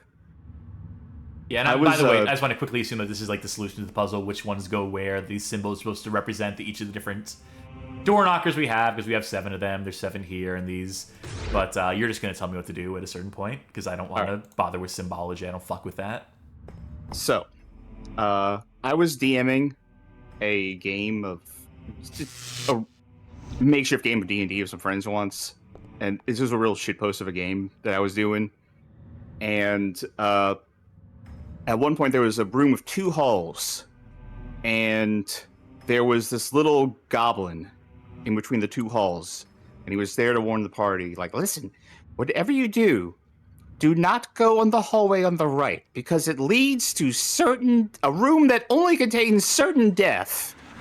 So the party's response was to grab the goblin and, like... No, they didn't grab the goblin. They said, like, they're like, how do we know you're not lying to us? He's like, I'm not lying to you. That room only has certain death in it. Just don't go that way. So they pick up the goblin and they throw him down the hallway to the right to see. And the goblin walks back in. He's like, look, it's not like certain death is in the hallway. Certain death is at the end of the hallway through the door. Or toss him further. Toss him through the door. Yeah, they're like, we still don't trust you. And he's like, look, let me just show you. All right? And he grabs them by the hand. He takes them down the left path and opens the door. And it's like to the rest of the dungeon. He's like, you see? This way is fine. It's not certain death in here. This one's fine. I was telling you the truth. I just want you to move on. So they go back into the right hallway and go through the certain death door because they still don't trust them. And they go into a room, and it's a completely empty room that just has a sign in the center of it that says certain death. And the goblin comes in behind him and says, I told you, this room only has certain death in it. Why would you go back in here? So they just killed the goblin for annoying them. Oh, poor little guy. He was trying to be helpful. By the way, this puzzle would be like... Oh, stop. Oh, no. How many of these have you done? I have 3 left. Okay. So here's the thing. There's a novel idea here that is done much better in Resident Evil Remake, where, it's like the see no evil, hear no evil, where each of these faces corresponds to one of the cardinal sins, whether it be, gluttony, sloth, etc., etc. They actually say it at the bottom of the screen as you walk into the room. In fact, let's just go ahead and do that. So they're giving you every single clue. They're giving you an overabundance of clues, as a matter of fact. They're giving you too many clues. They actually forgot to give me the clue here. That's fine, though. Problem is, they forgot to label the items, the door knockers in your inventory, as anything other than a door knocker. So to tell which of these is which, you would have to examine them, which you can't do on this screen. You can't examine things in the close-up screens. So there's just no way to know which of these door knockers is fucking which means that the puzzle, even if you want to engage with the game the way it's meant to be engaged with, you would still fucking have to just trial and error and click all these with all the different heads and just go through them because they're indistinguishable from one another. By the way, when we get to the final puzzle, do you want a shot at it? Or yeah, give me a shot, because we want to see what it looks like when you lose. All right. Because the crux of the puzzle is knowing exactly where you put all those things. All 7 of them. All right, we did these. Like you were specifically saying, like, you can't see what things you're putting in. Like, you need to know which things you put in. Granted, I guess you can go on this screen and see sloth and envy. I can't figure out...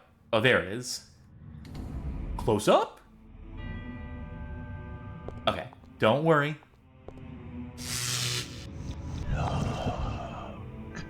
they're having a good time. It makes one of us. Feel good. Na na na na na. All right. Hold on. Let's make another fresh save just to be. Time puzzle starts. Can you not skip cutscenes in this game? No. By the way. Sorry. Okay. Nothing There's a possibility you might want to drop another save as soon as a cutscene ends, just so we don't have to watch the cutscene again. I'm not sure. I think it's a tight time limit, though, so... Well, it's giving us clues.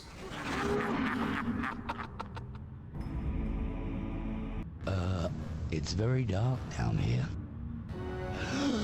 What?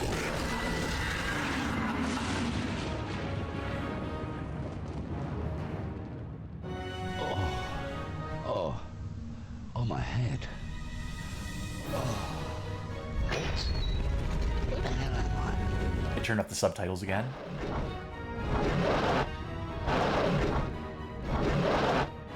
Intruder! The Dark One knows you. Where is the seal? The Chosen commands your death. You answer to me. Nice low poly fingers, idiot.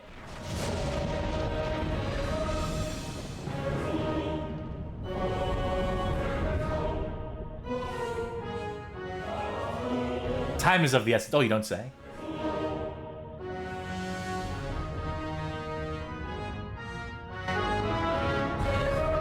Repent, sinner, your soul cannot be saved. All right, well then. Although, Generic Random Watcher did remind us we can save in the middle of a cutscene. All right, so what order do we need to do these in? Look at it. Whoop. Uh-huh.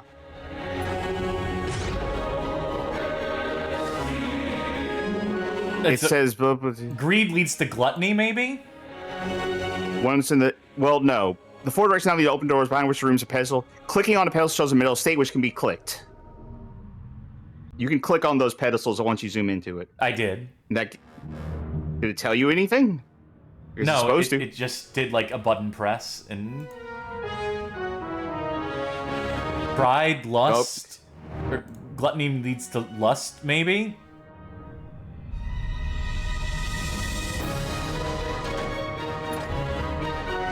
Yeah, that's all we get.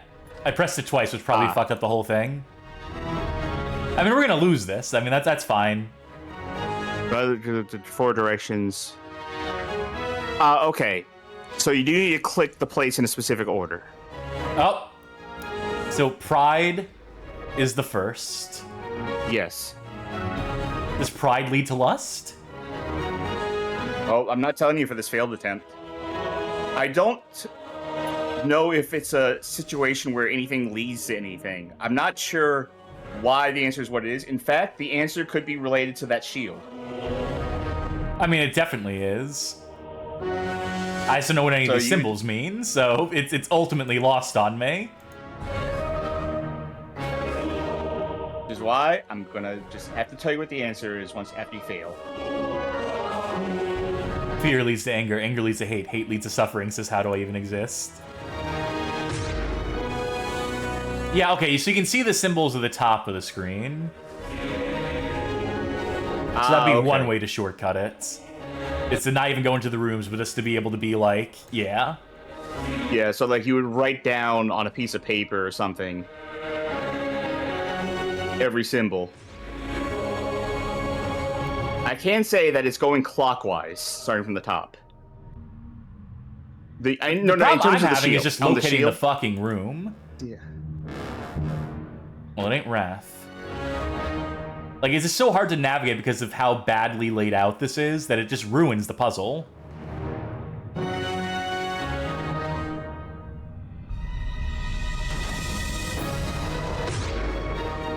So you got the first three.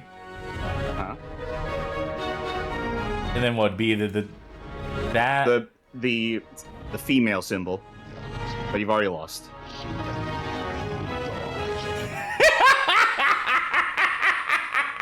Without Briggs, mankind suffers for eternity.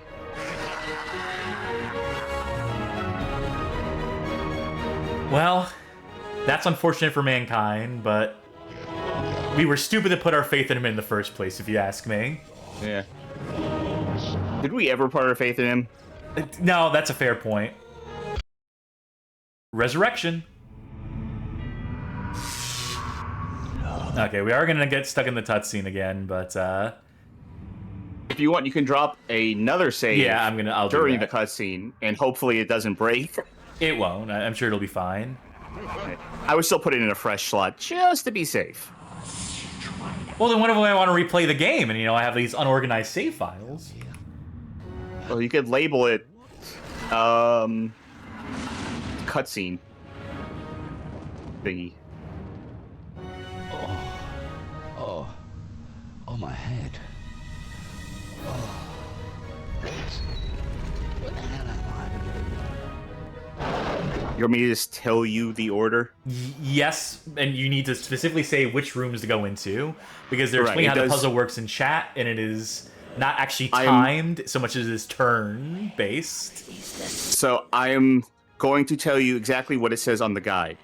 Whether or not you get it correct or not.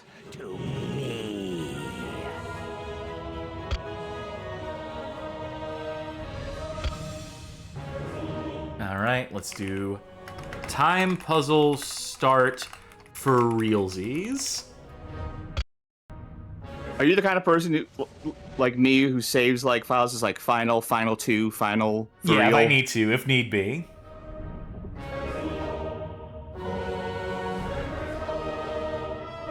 Okay.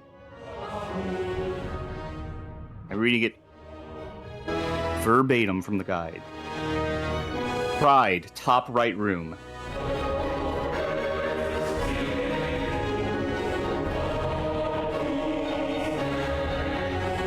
Here we go. Then the second one... Sloth, top left room.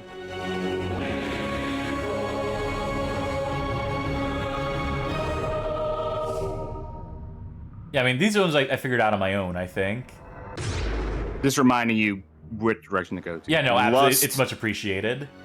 Lust, top right room. Yeah.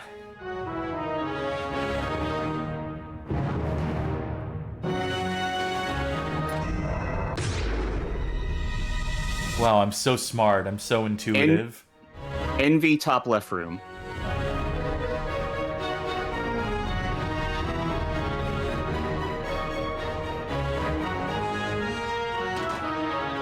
I like how the glowings don't move with the thing that we're pressing in. Greed, bottom left.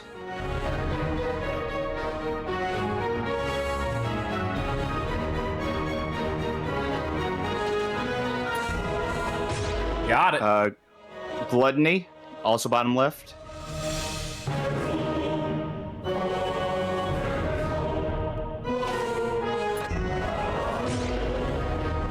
Wrath in the bottom right. Oh, clicked out of the window. Oh god.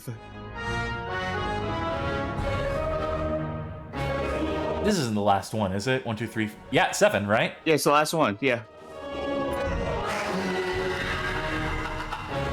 Destiny. Can you solve this? Yep. Okay. Now back to the. Stop clicking it. Back to the. I don't know if that counted as a turn. Back to the statue.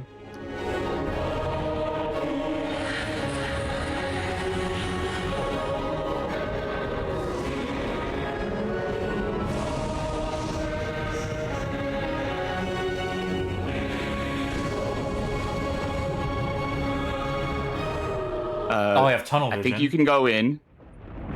Oh, click to enter. All right, now spell it out. Oh, we finally get to use this. Yeah. They set this up from the very beginning of the game, and it only comes into play now. Adorable. What happens if I right click somewhere? Nothing. Can I sense anything? Please don't make us start this over. Jeez. Jesus wept, that animation. And that's the end of the game. Are you ready for the payout? Are you ready for, like, what it's all been leading up to? Oh, whatever it is, I'm sure it'll... Whatever it is, I'm sure it's gonna be totally consistent with everything we've experienced so far. You ready for the story to come together, for it all to make sense? What's going on? I can't see a thing.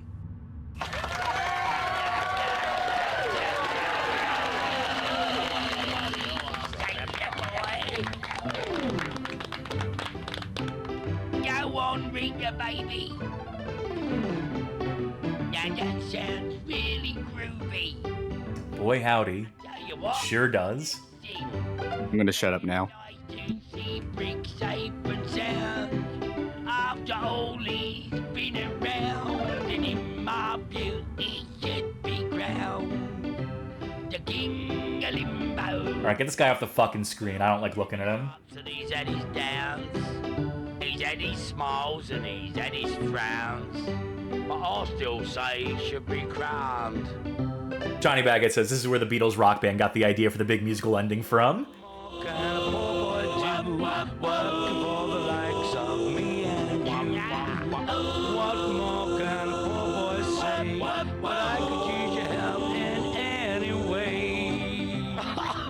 He took his courage to the brink. If it were me, I would turn to drink. Well, that's the reason I think he should be. You know what? This is utterly fucking charmless to me. I know everyone was really looking forward to this. I know you're staying quiet for it. I don't care. This is completely and utterly devoid of charm to me. It's cute. The game hasn't earned it. And it's not even, like, funny for the fact that it hasn't earned it. Like, it's not even, like, that irony to it to me. There's not even that ironic appreciation of it. It's just... It's a slap in the face. Fully aware of what I'm doing. Can't you see? Agree to disagree. I don't care if you people try to get in my way or not. In time, you'll find out who's right.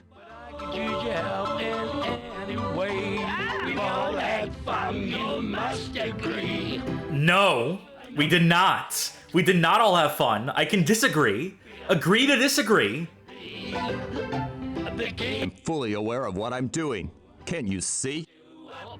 There was a say something nice. I don't even. Fully aware of what The last puzzle was almost cool. See?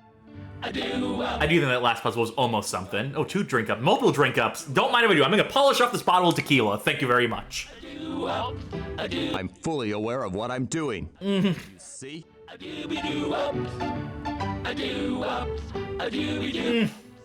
King of Limbo.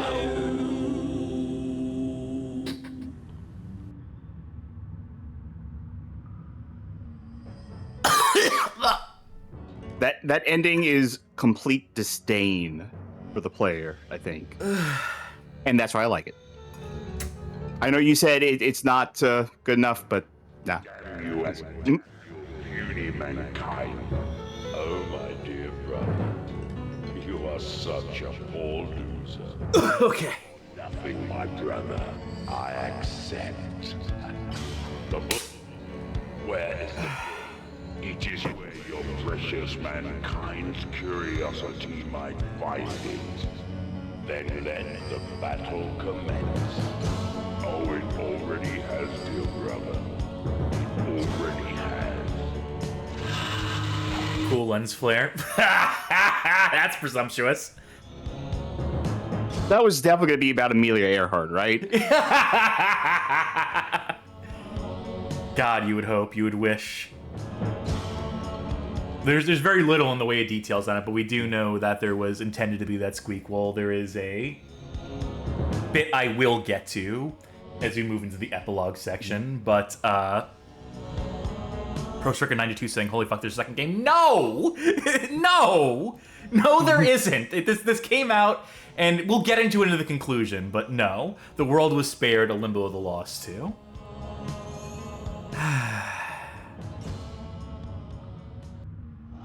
Forget reality. Surrender to your... That was Limbo of the Lost.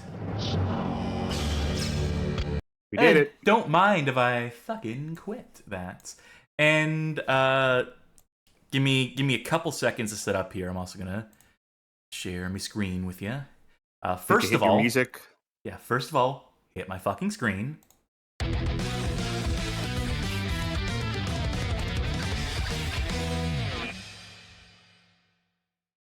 Second of all, immediate thoughts having wrapped up the game. Just the predominant thing I want to say. This is Wasn't that bad? Usually we would talk over the credits, but the credits are very sparse in this one. So we can just like come out and say that even if this game hadn't stolen every single individual one of its assets, if it had been constructed from scratch with the same assembly, with everything in the same spots, the same story, etc., this would still be a subpar puzzle game. I'm sure there are certain things that would have been naturally fixed in the process of constructing it from scratch, things that would be more visible, more intentionality, a more cohesive visual style, things of that nature that would naturally aid it. But in terms of the story, it's meandering, it makes no fucking sense, and that's not just, you know, the implementation into game by Steve Bovis of Tim Croucher's idea. It is just wasn't a great idea. It's a ridiculous like combination of just things that he had heard about. It's like 20 different like ideas of Catholicism and the fucking Seven Deadly Sins, and the Bermuda Triangle, and this Captain Briggs, and the Mary Celeste, and there's these guys, the Watchers or some concept, and then a murder mystery. It's just throw everything against the wall, and nothing sticks, and it becomes this pile on the floor, and you're like, that's a pasta, let's eat that.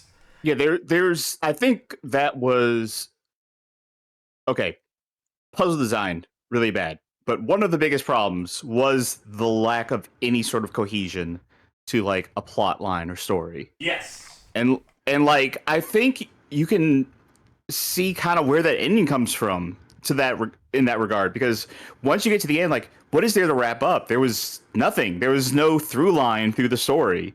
Like there was a setup, but it had nothing to do with anything. So fuck it, musical number.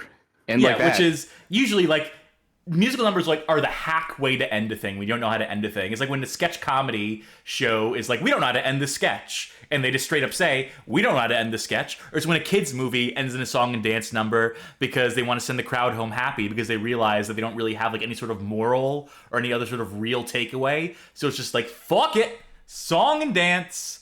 So that's partially why I'm just predisposed to not like get anything out of that. It's just I'm like, oh, this is just hack. This is just like hack later. You know kind of why I like that ending, though? I actually kind of like the song. Sure. Catchy. The chorus is good. Yeah, the chorus is really catchy. I mean, that's probably it, really. It's probably more that I think it's for all the like the bad voices in it, I think the song's kind of catchy. It's like the a little drop of joy at the end is to enjoy music a little bit. But yeah, like I said, no story through line. Like they had this whole setup with Destiny and Fate, and it's like just nothing. I think like the murder mystery chapter was the closest it got to interesting, if only because there was something concrete to work with there. And again, I feel like the whole mayor thing, like, yeah, I can see why Tim would be kind of proud of that.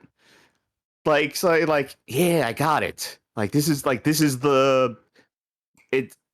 almost feels like a real detective story now. You know, we got this one clue that works on a pun and all that stuff. And like, I can see why he was proud of it. I'm not saying it's great. I'm not saying it's Columbo here, but but also like in terms of like just like adventure game sins, especially in that fourth chapter, man, just putting things in complete darkness.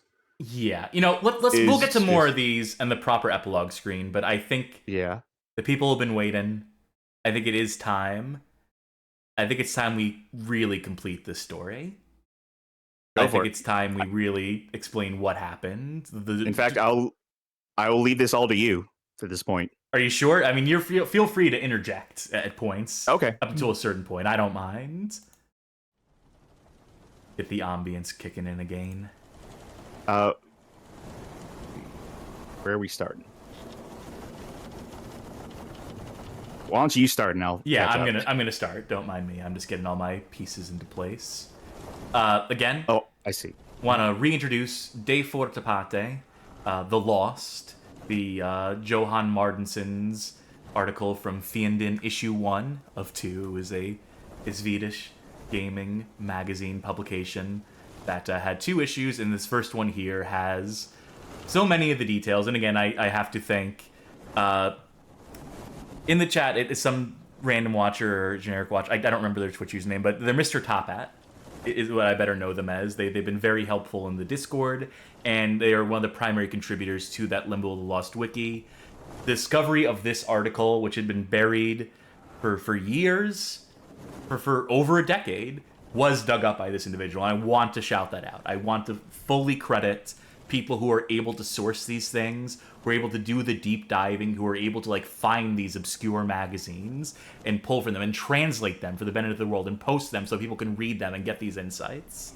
Like generic random watcher in the chat, by the way. Thank you very much. So again, people like you, like Mr. Topat here, who contribute to wikis, who contribute in the ways that they do, who archive the stuff, who help preserve this stuff, are the lifeblood of informative streams like this, of YouTubers who create content around these games, who attempt to tell these stories, and so rarely credits the people who do the research, who do the digging on sources like this. And I feel very passionately about this, not to get too much into it, but that's why I feel a need here to give thanks, to give proper, sufficient credit as much as I'm able. And again, to Johan Martinson as well, obviously, who penned this piece for this magazine and did a fucking exceptional job, who was the person who thought let's interview these people after the fact, let's get their perspective, let's humanize these people as much as is possible for the ones that deserve humanizing, let's say.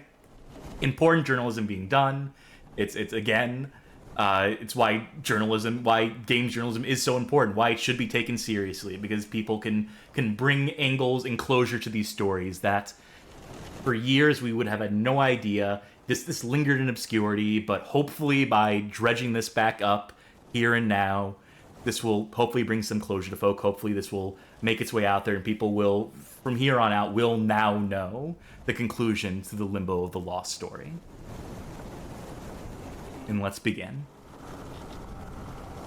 Where we last left off, the game had released, had finally seen its North American release, and within a couple days of said North American release, Game Plasma, an obscure little website, puts out an expose. I'm going to actually take this from Fiend, and a lot of this is going to come from that Fiend and from that De Forte Parte article, but I'm going to be doing a lot of liberal paraphrasing here. This is how Johan summarizes the days leading up to the end of Limbo of the Lost. It's June 8th, 2008, and Eric Frank is happy. He's 20 years old, lives at home with his parents in Edmonton, Canada, and for the very first time, he will be allowed to review a video game. Becoming a game journalist is his big dream, and now the little-known enthusiast website GamePlasma.com has agreed to let him review a little-known adventure that will soon hit stores. It's June 8th, 2008, and when Eric Frank looks down in his mailbox, he sees not only a game, but also the symbol of everything he wants to achieve, which means that he will have a completely new beginning. He has no idea that he will instead cause the end of 3 people he has never met.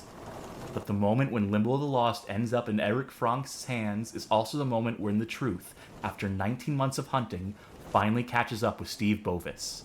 In that moment, the fate of the 3 friends is sealed, and then it's just a matter of hours. Eric Frank installs Limbo of the Lost on his laptop. He starts playing, solves the opening puzzles, makes his way through the first 2 worlds, wonders why the backgrounds feel so dated, and finally ends up in a town called Darkmere. He wanders into the local town hall, and he can't believe his eyes. Eric Frank has just exposed what later turns out to be one of the most extensive copyright infringements in history.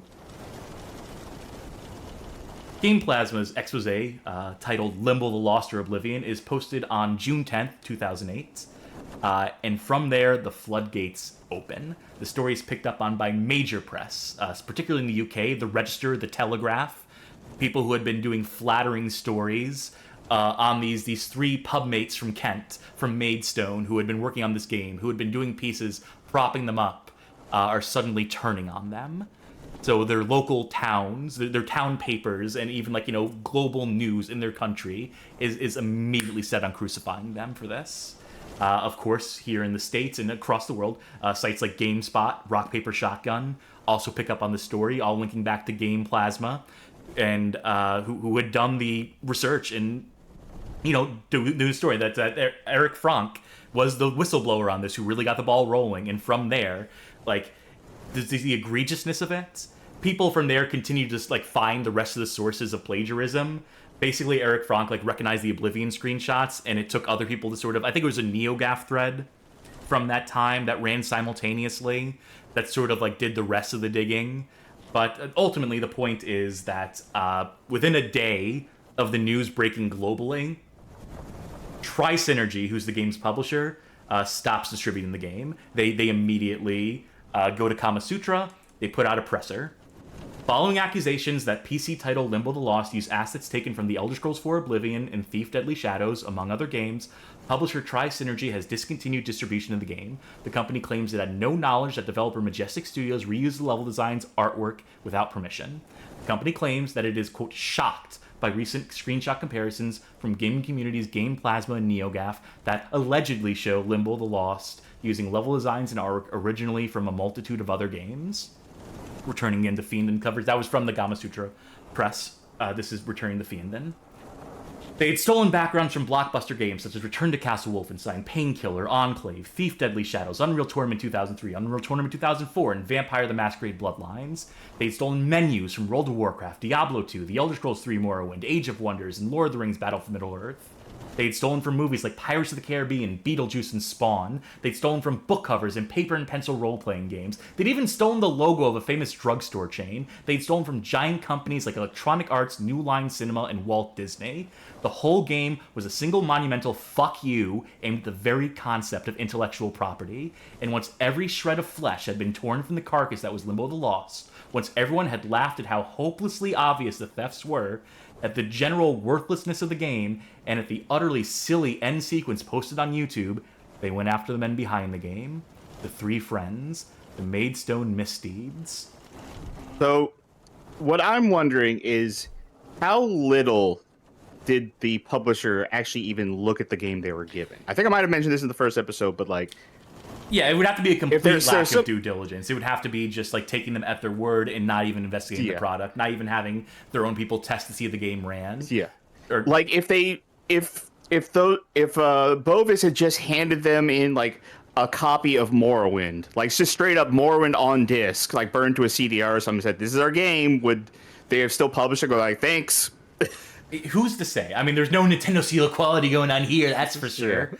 There was definitely like a failure on Tri-Synergy's part and G2 Games, both publishers for both different regions, to thoroughly vet and check this, to take this product that was sent to them and just blindly ship it out, do the packaging, do the manufacturing run. They ate costs. They paid for it in the fact that they had to like eat whatever manufacturing costs. I'm sure they would have tried to sue Bovis, Majestic Studios, to get back some of that money, like, renegable of contracts or a breach of contract. I'm sure they would have had some sort of grounds on that.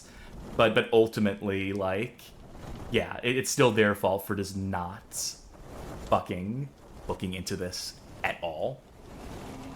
On June 24th, Majestic Studios claimed in a press release that they hadn't made the backgrounds for their own game.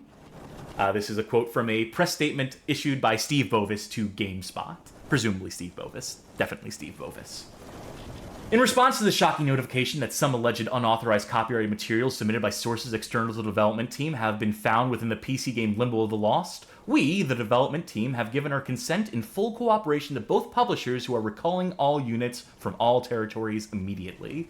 Please be assured that we do not condone in any way the use of unauthorized copyrighted materials, and if we had been made aware earlier, we would of course have ceased development of the product and rectified the issue prior to the publication process. To the best of our knowledge, no one at Majestic, European publisher G2 Games, or North American publisher Tri-Synergy knew about this infringement and knowingly played any part in it.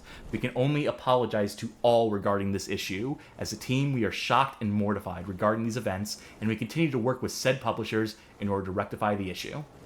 But even more so, we are shocked and mortified at learning that people online are spreading the solutions to our puzzles.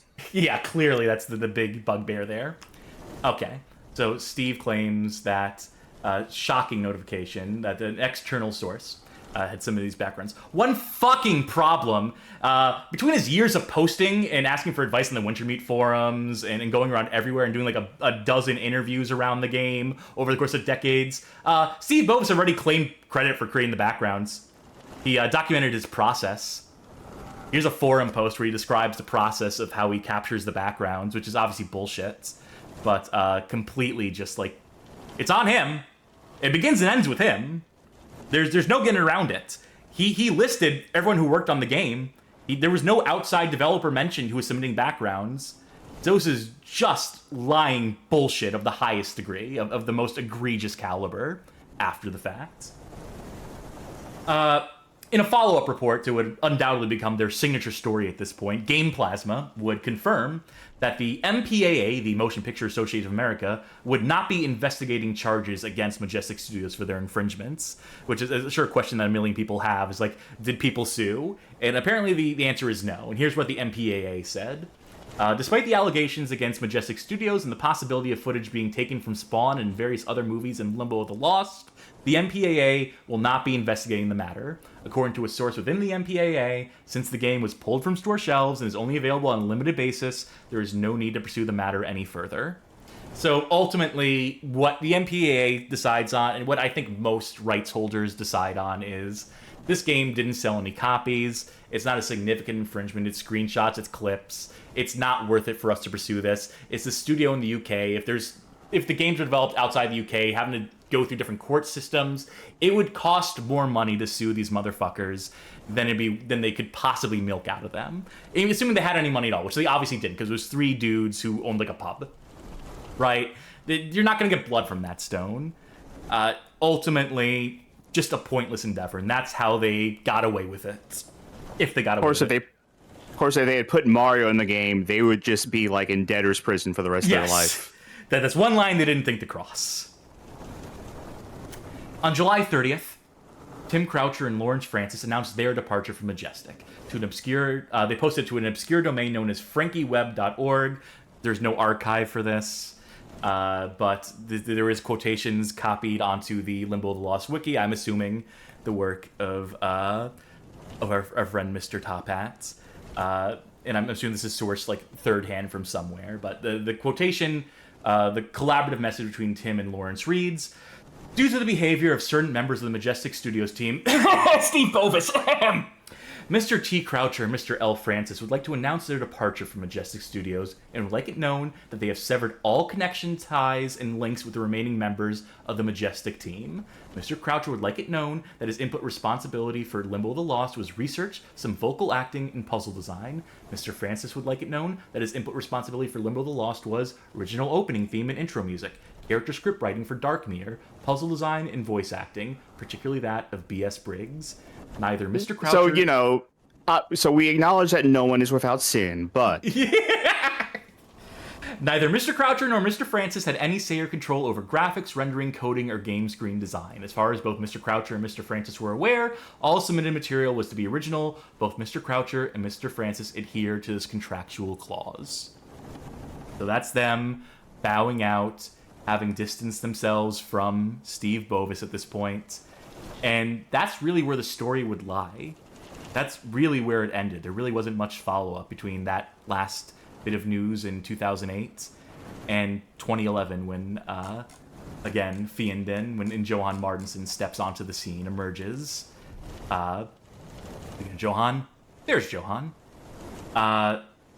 This is where, in the debut issue of Fienden, which he describes as wanting to be the best gaming magazine of all time, covering stories that he felt were interesting. There's an interview with Uwe Boll in this debut issue. There's an interview with Tale of Tales. Check out the article on site badgamehalloffame.com/the-graveyard for this full Tale of Tales story. I wish I had known about this article's existence, because I'm sure there would have been some interesting insights I could have gleaned from that for that article I wrote. But it is a really interesting magazine. I wish it had more issues. I wish it was available in English. But alas, Johan did good work here.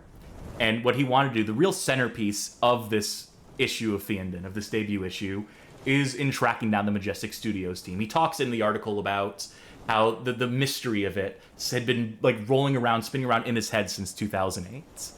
How he had just been like obsessed with the story. He needed some sort of closure, and he determined that he was going to be the one to find it.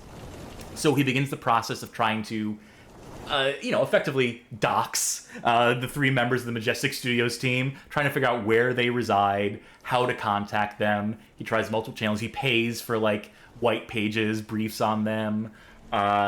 He sends letters to addresses. He tries everything under the sun, just hoping that one of the 3 guys will get back to him.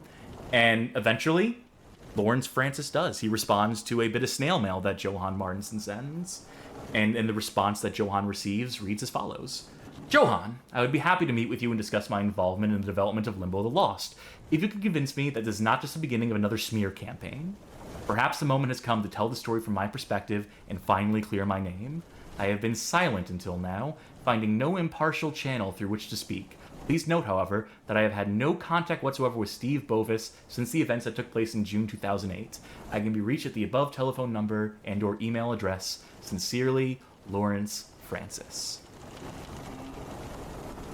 So Johan flies to Britain on his business trip, goes to Maidstone to speak face-to-face with Lawrence and hopefully be put in contact with Tim and perhaps even Steve. But it's Lawrence who serves as the first point of contact, who recounts the very day that his friendship with Steve Bovis ended, following the plagiarism revelations like hitting the wall.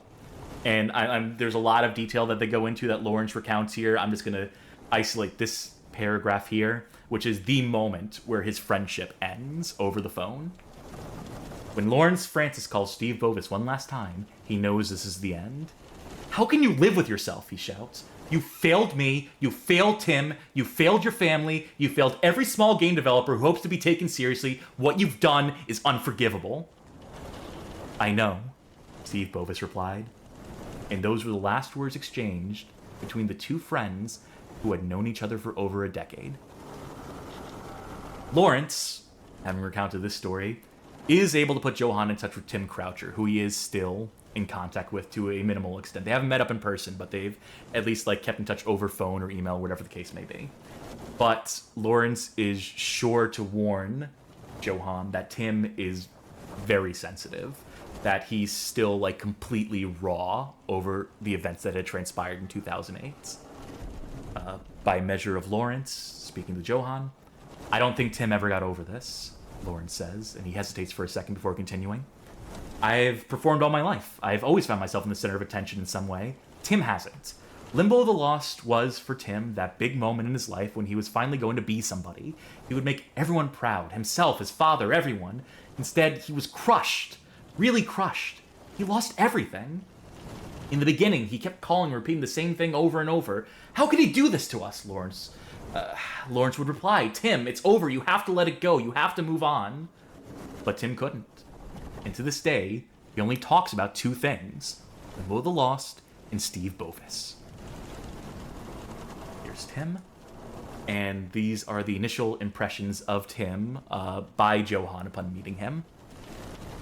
Tim Croucher is a polite, pleasant, and rather short man, and a deeply, deeply wounded one.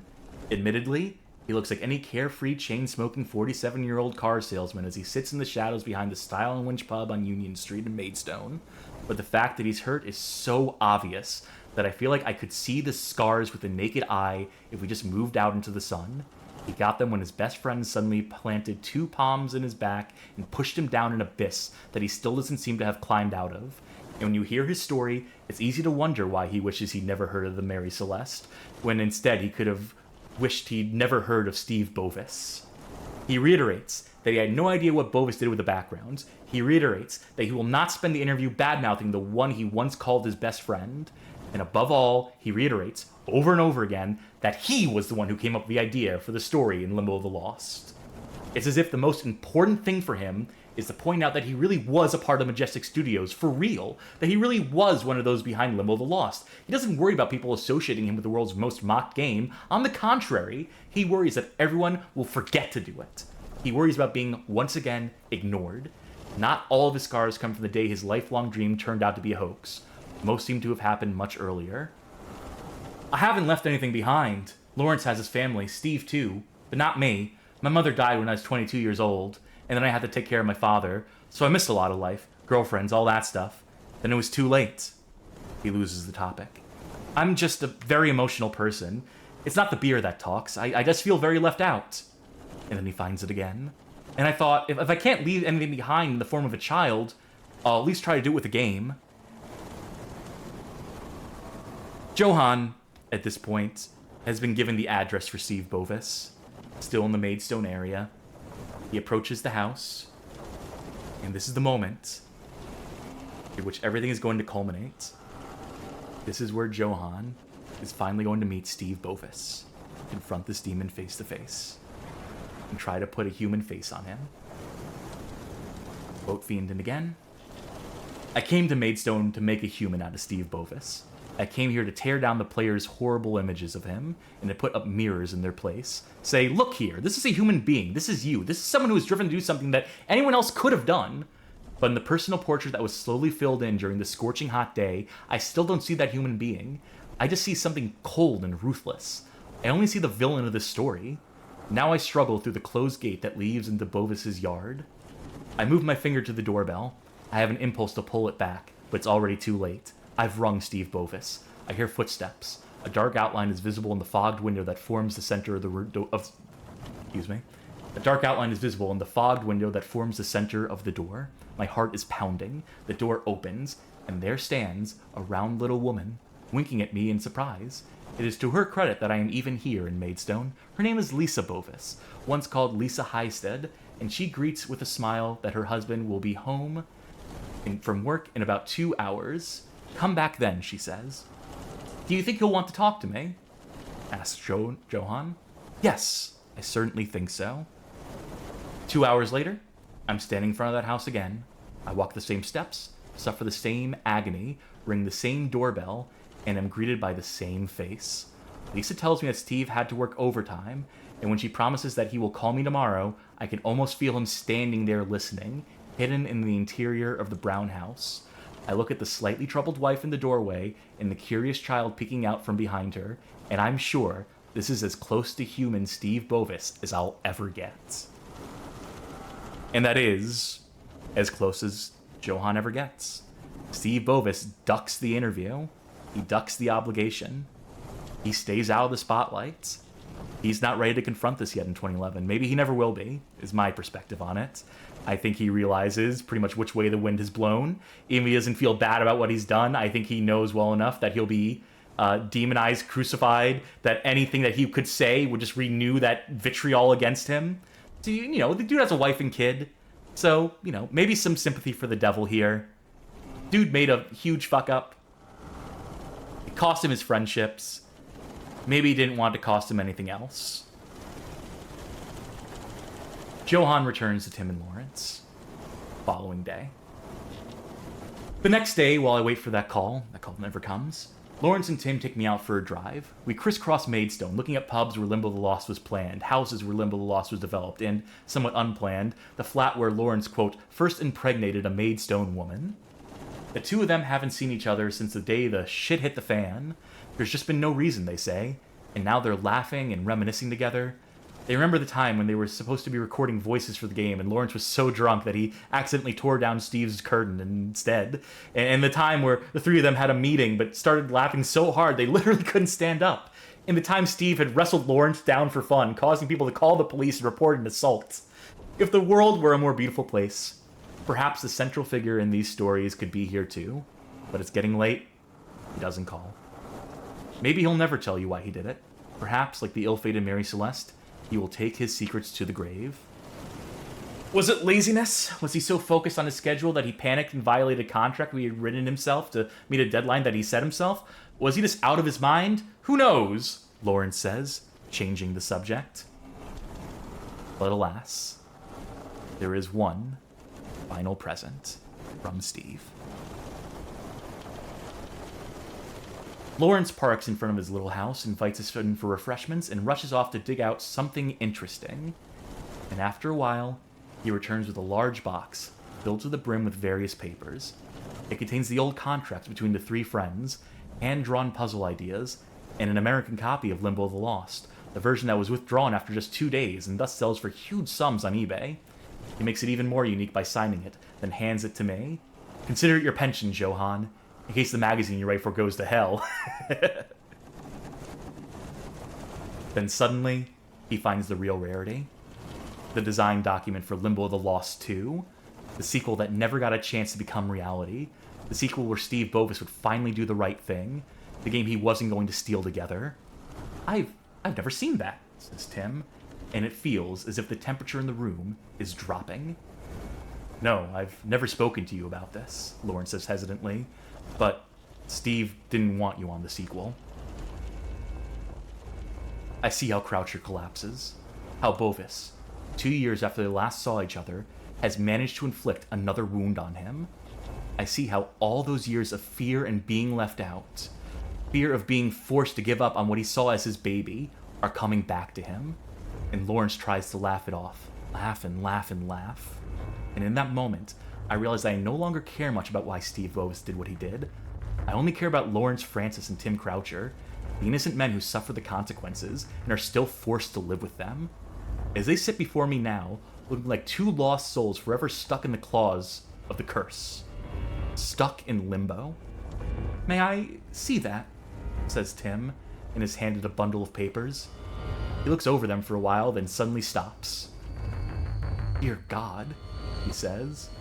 What I see in his face is him, finally, after all this time, losing the very last shred of hope and faith he had in Bovis, the man he had once called his best friend, the man who he's laughed and drank with for 2 decades, the man who hurt him more than anyone else ever came close to doing, the man who carried one last lie. Dear God, he continues in falsetto, I wrote this! This is my story! I wrote it a bunch of years ago. He was going to steal it. He was going to actually steal it. Dear God, Steve Bovis. Dear God.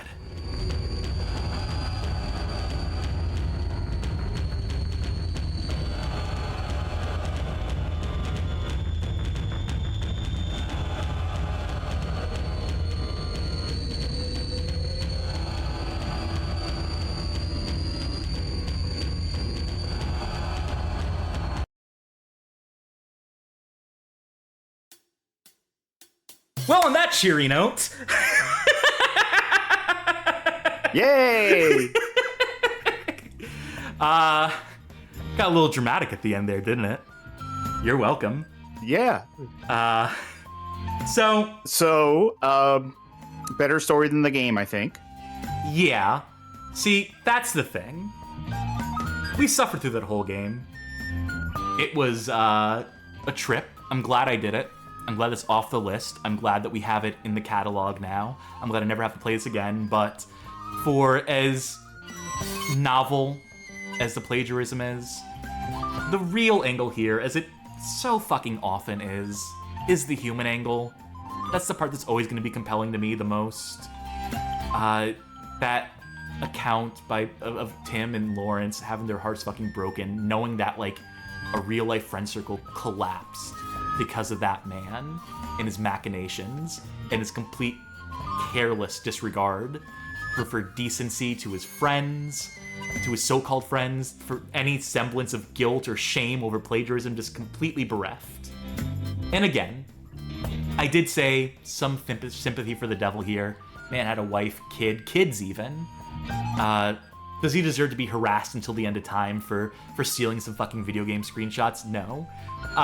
But for the sin of, like, betraying his friends and stealing directly from them and writing them out of the byline, yeah, dude probably shouldn't have friends. Dude should probably be prohibited from getting into, like, meaningful relationships with people just because you can't fucking trust this dude as far as you can throw him. You can guilt a man over, like, stealing, you can teach him a lesson about that, but you can't change a human's nature in that way. Not for everyone. And someone who's as deep-seated, who kept the ruse up for a period of well over a decade, nearly 2 of them in the development of this game, who was, like, on that track for so long, that's hard ingrained.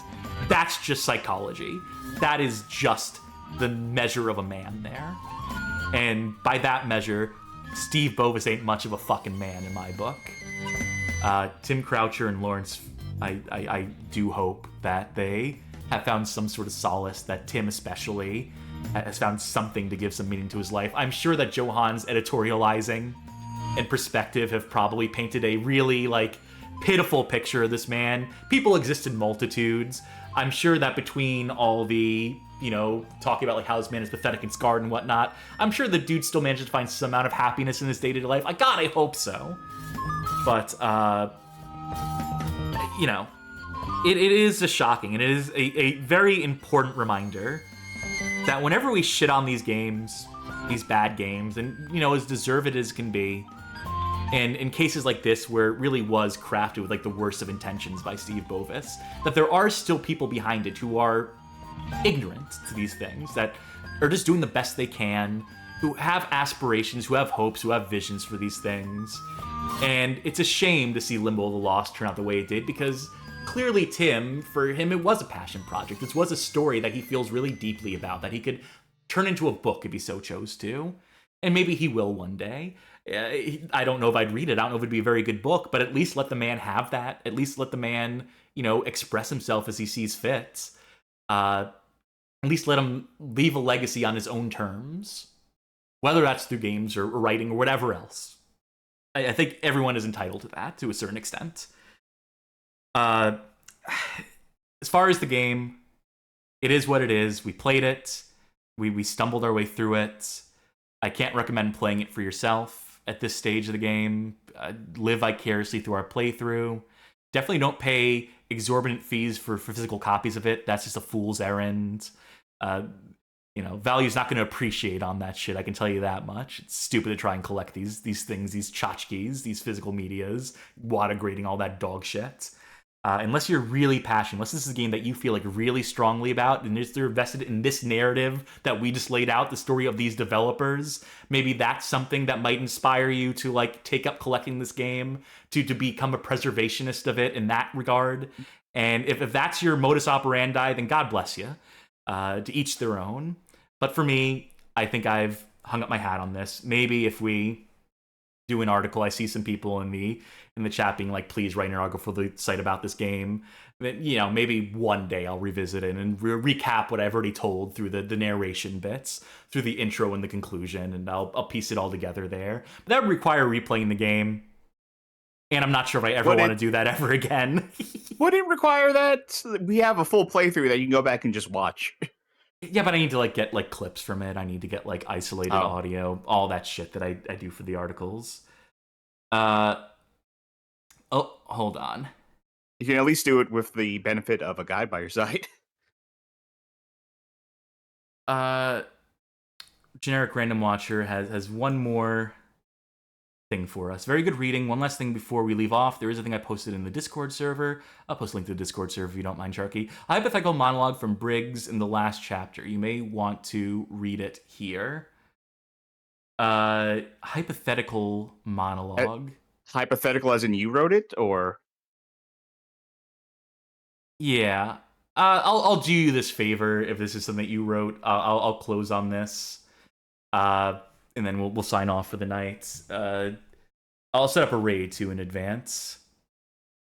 Let's see what the deal with that is. Who's streaming right now? Meg64 playing Stellar Blade, no thanks. Lord BBH is playing Retro. I only see the Retro Arc window, but they're good people. So we will read this piece and we will sign off for the night. I've been Cass. And I'm Charky. Thank you, everyone, for enduring Limbo of Lost with us. Thank you for putting up with my theatricality at the end there. Thank you for enduring this game with us. We'll be putting up a Patreon poll soon, hopefully tonight. So all our supporters across Discord, Discord boosters, Patreon pledgers, Twitch subscribers should be able to vote in that. So long as you have access to the Discord and you join the Patreon Zone channel, we'll make sure that everyone has their say in there. But we're going to close with this piece. Courtesy of Mr. Top Hat. All right, we finally made it here. This must be the home of the Horsemen. If I'm not mistaken, this is where I will finally get to return the Seal of Sufferance back onto the book and banish them once again. Let's do this. You know, as I look back on this entire journey, I can't help but think of all the things I've done just to get here. I knocked out a Grunger with a drug potion. I caused the Woodgator to eat Bugsy's eyes. I put a torture device in the Worrymeister to steal his pen. I blinded the Waterworm with ink. I released the Quagmire, who was in prison for who knows what, and most likely sent him to his death, given the Soul Taker. And I got Nilmates mutilated on 2 separate occasions. I truly caused a lot of suffering in my short time here, didn't I? But the worst thing I've done, the sole reason I'm here in the first place, was removing the seal from the book and unleashing the Horsemen. During the time I've been stuck here, they've probably already caused a lot of havoc in the mortal world. I really messed up, didn't I? But I can still make this right. With your help, I can return to the Temple of the Sufferance, banish the Horsemen, and undo my mistake. I can't fix the things I've done on my way here, but the very least I can do is make sure this mortal world, the mortal world, is not left worse off because of me and my reckless actions. I don't know what caused you to become my earthly guide, but let me just say, thank you for sticking with me all the way here. I know I might not have always been the most cooperative, but just know that I appreciate you keeping me company through it all. Through all of this. We started this together, and we will finish this together. Bye! Good night, everybody.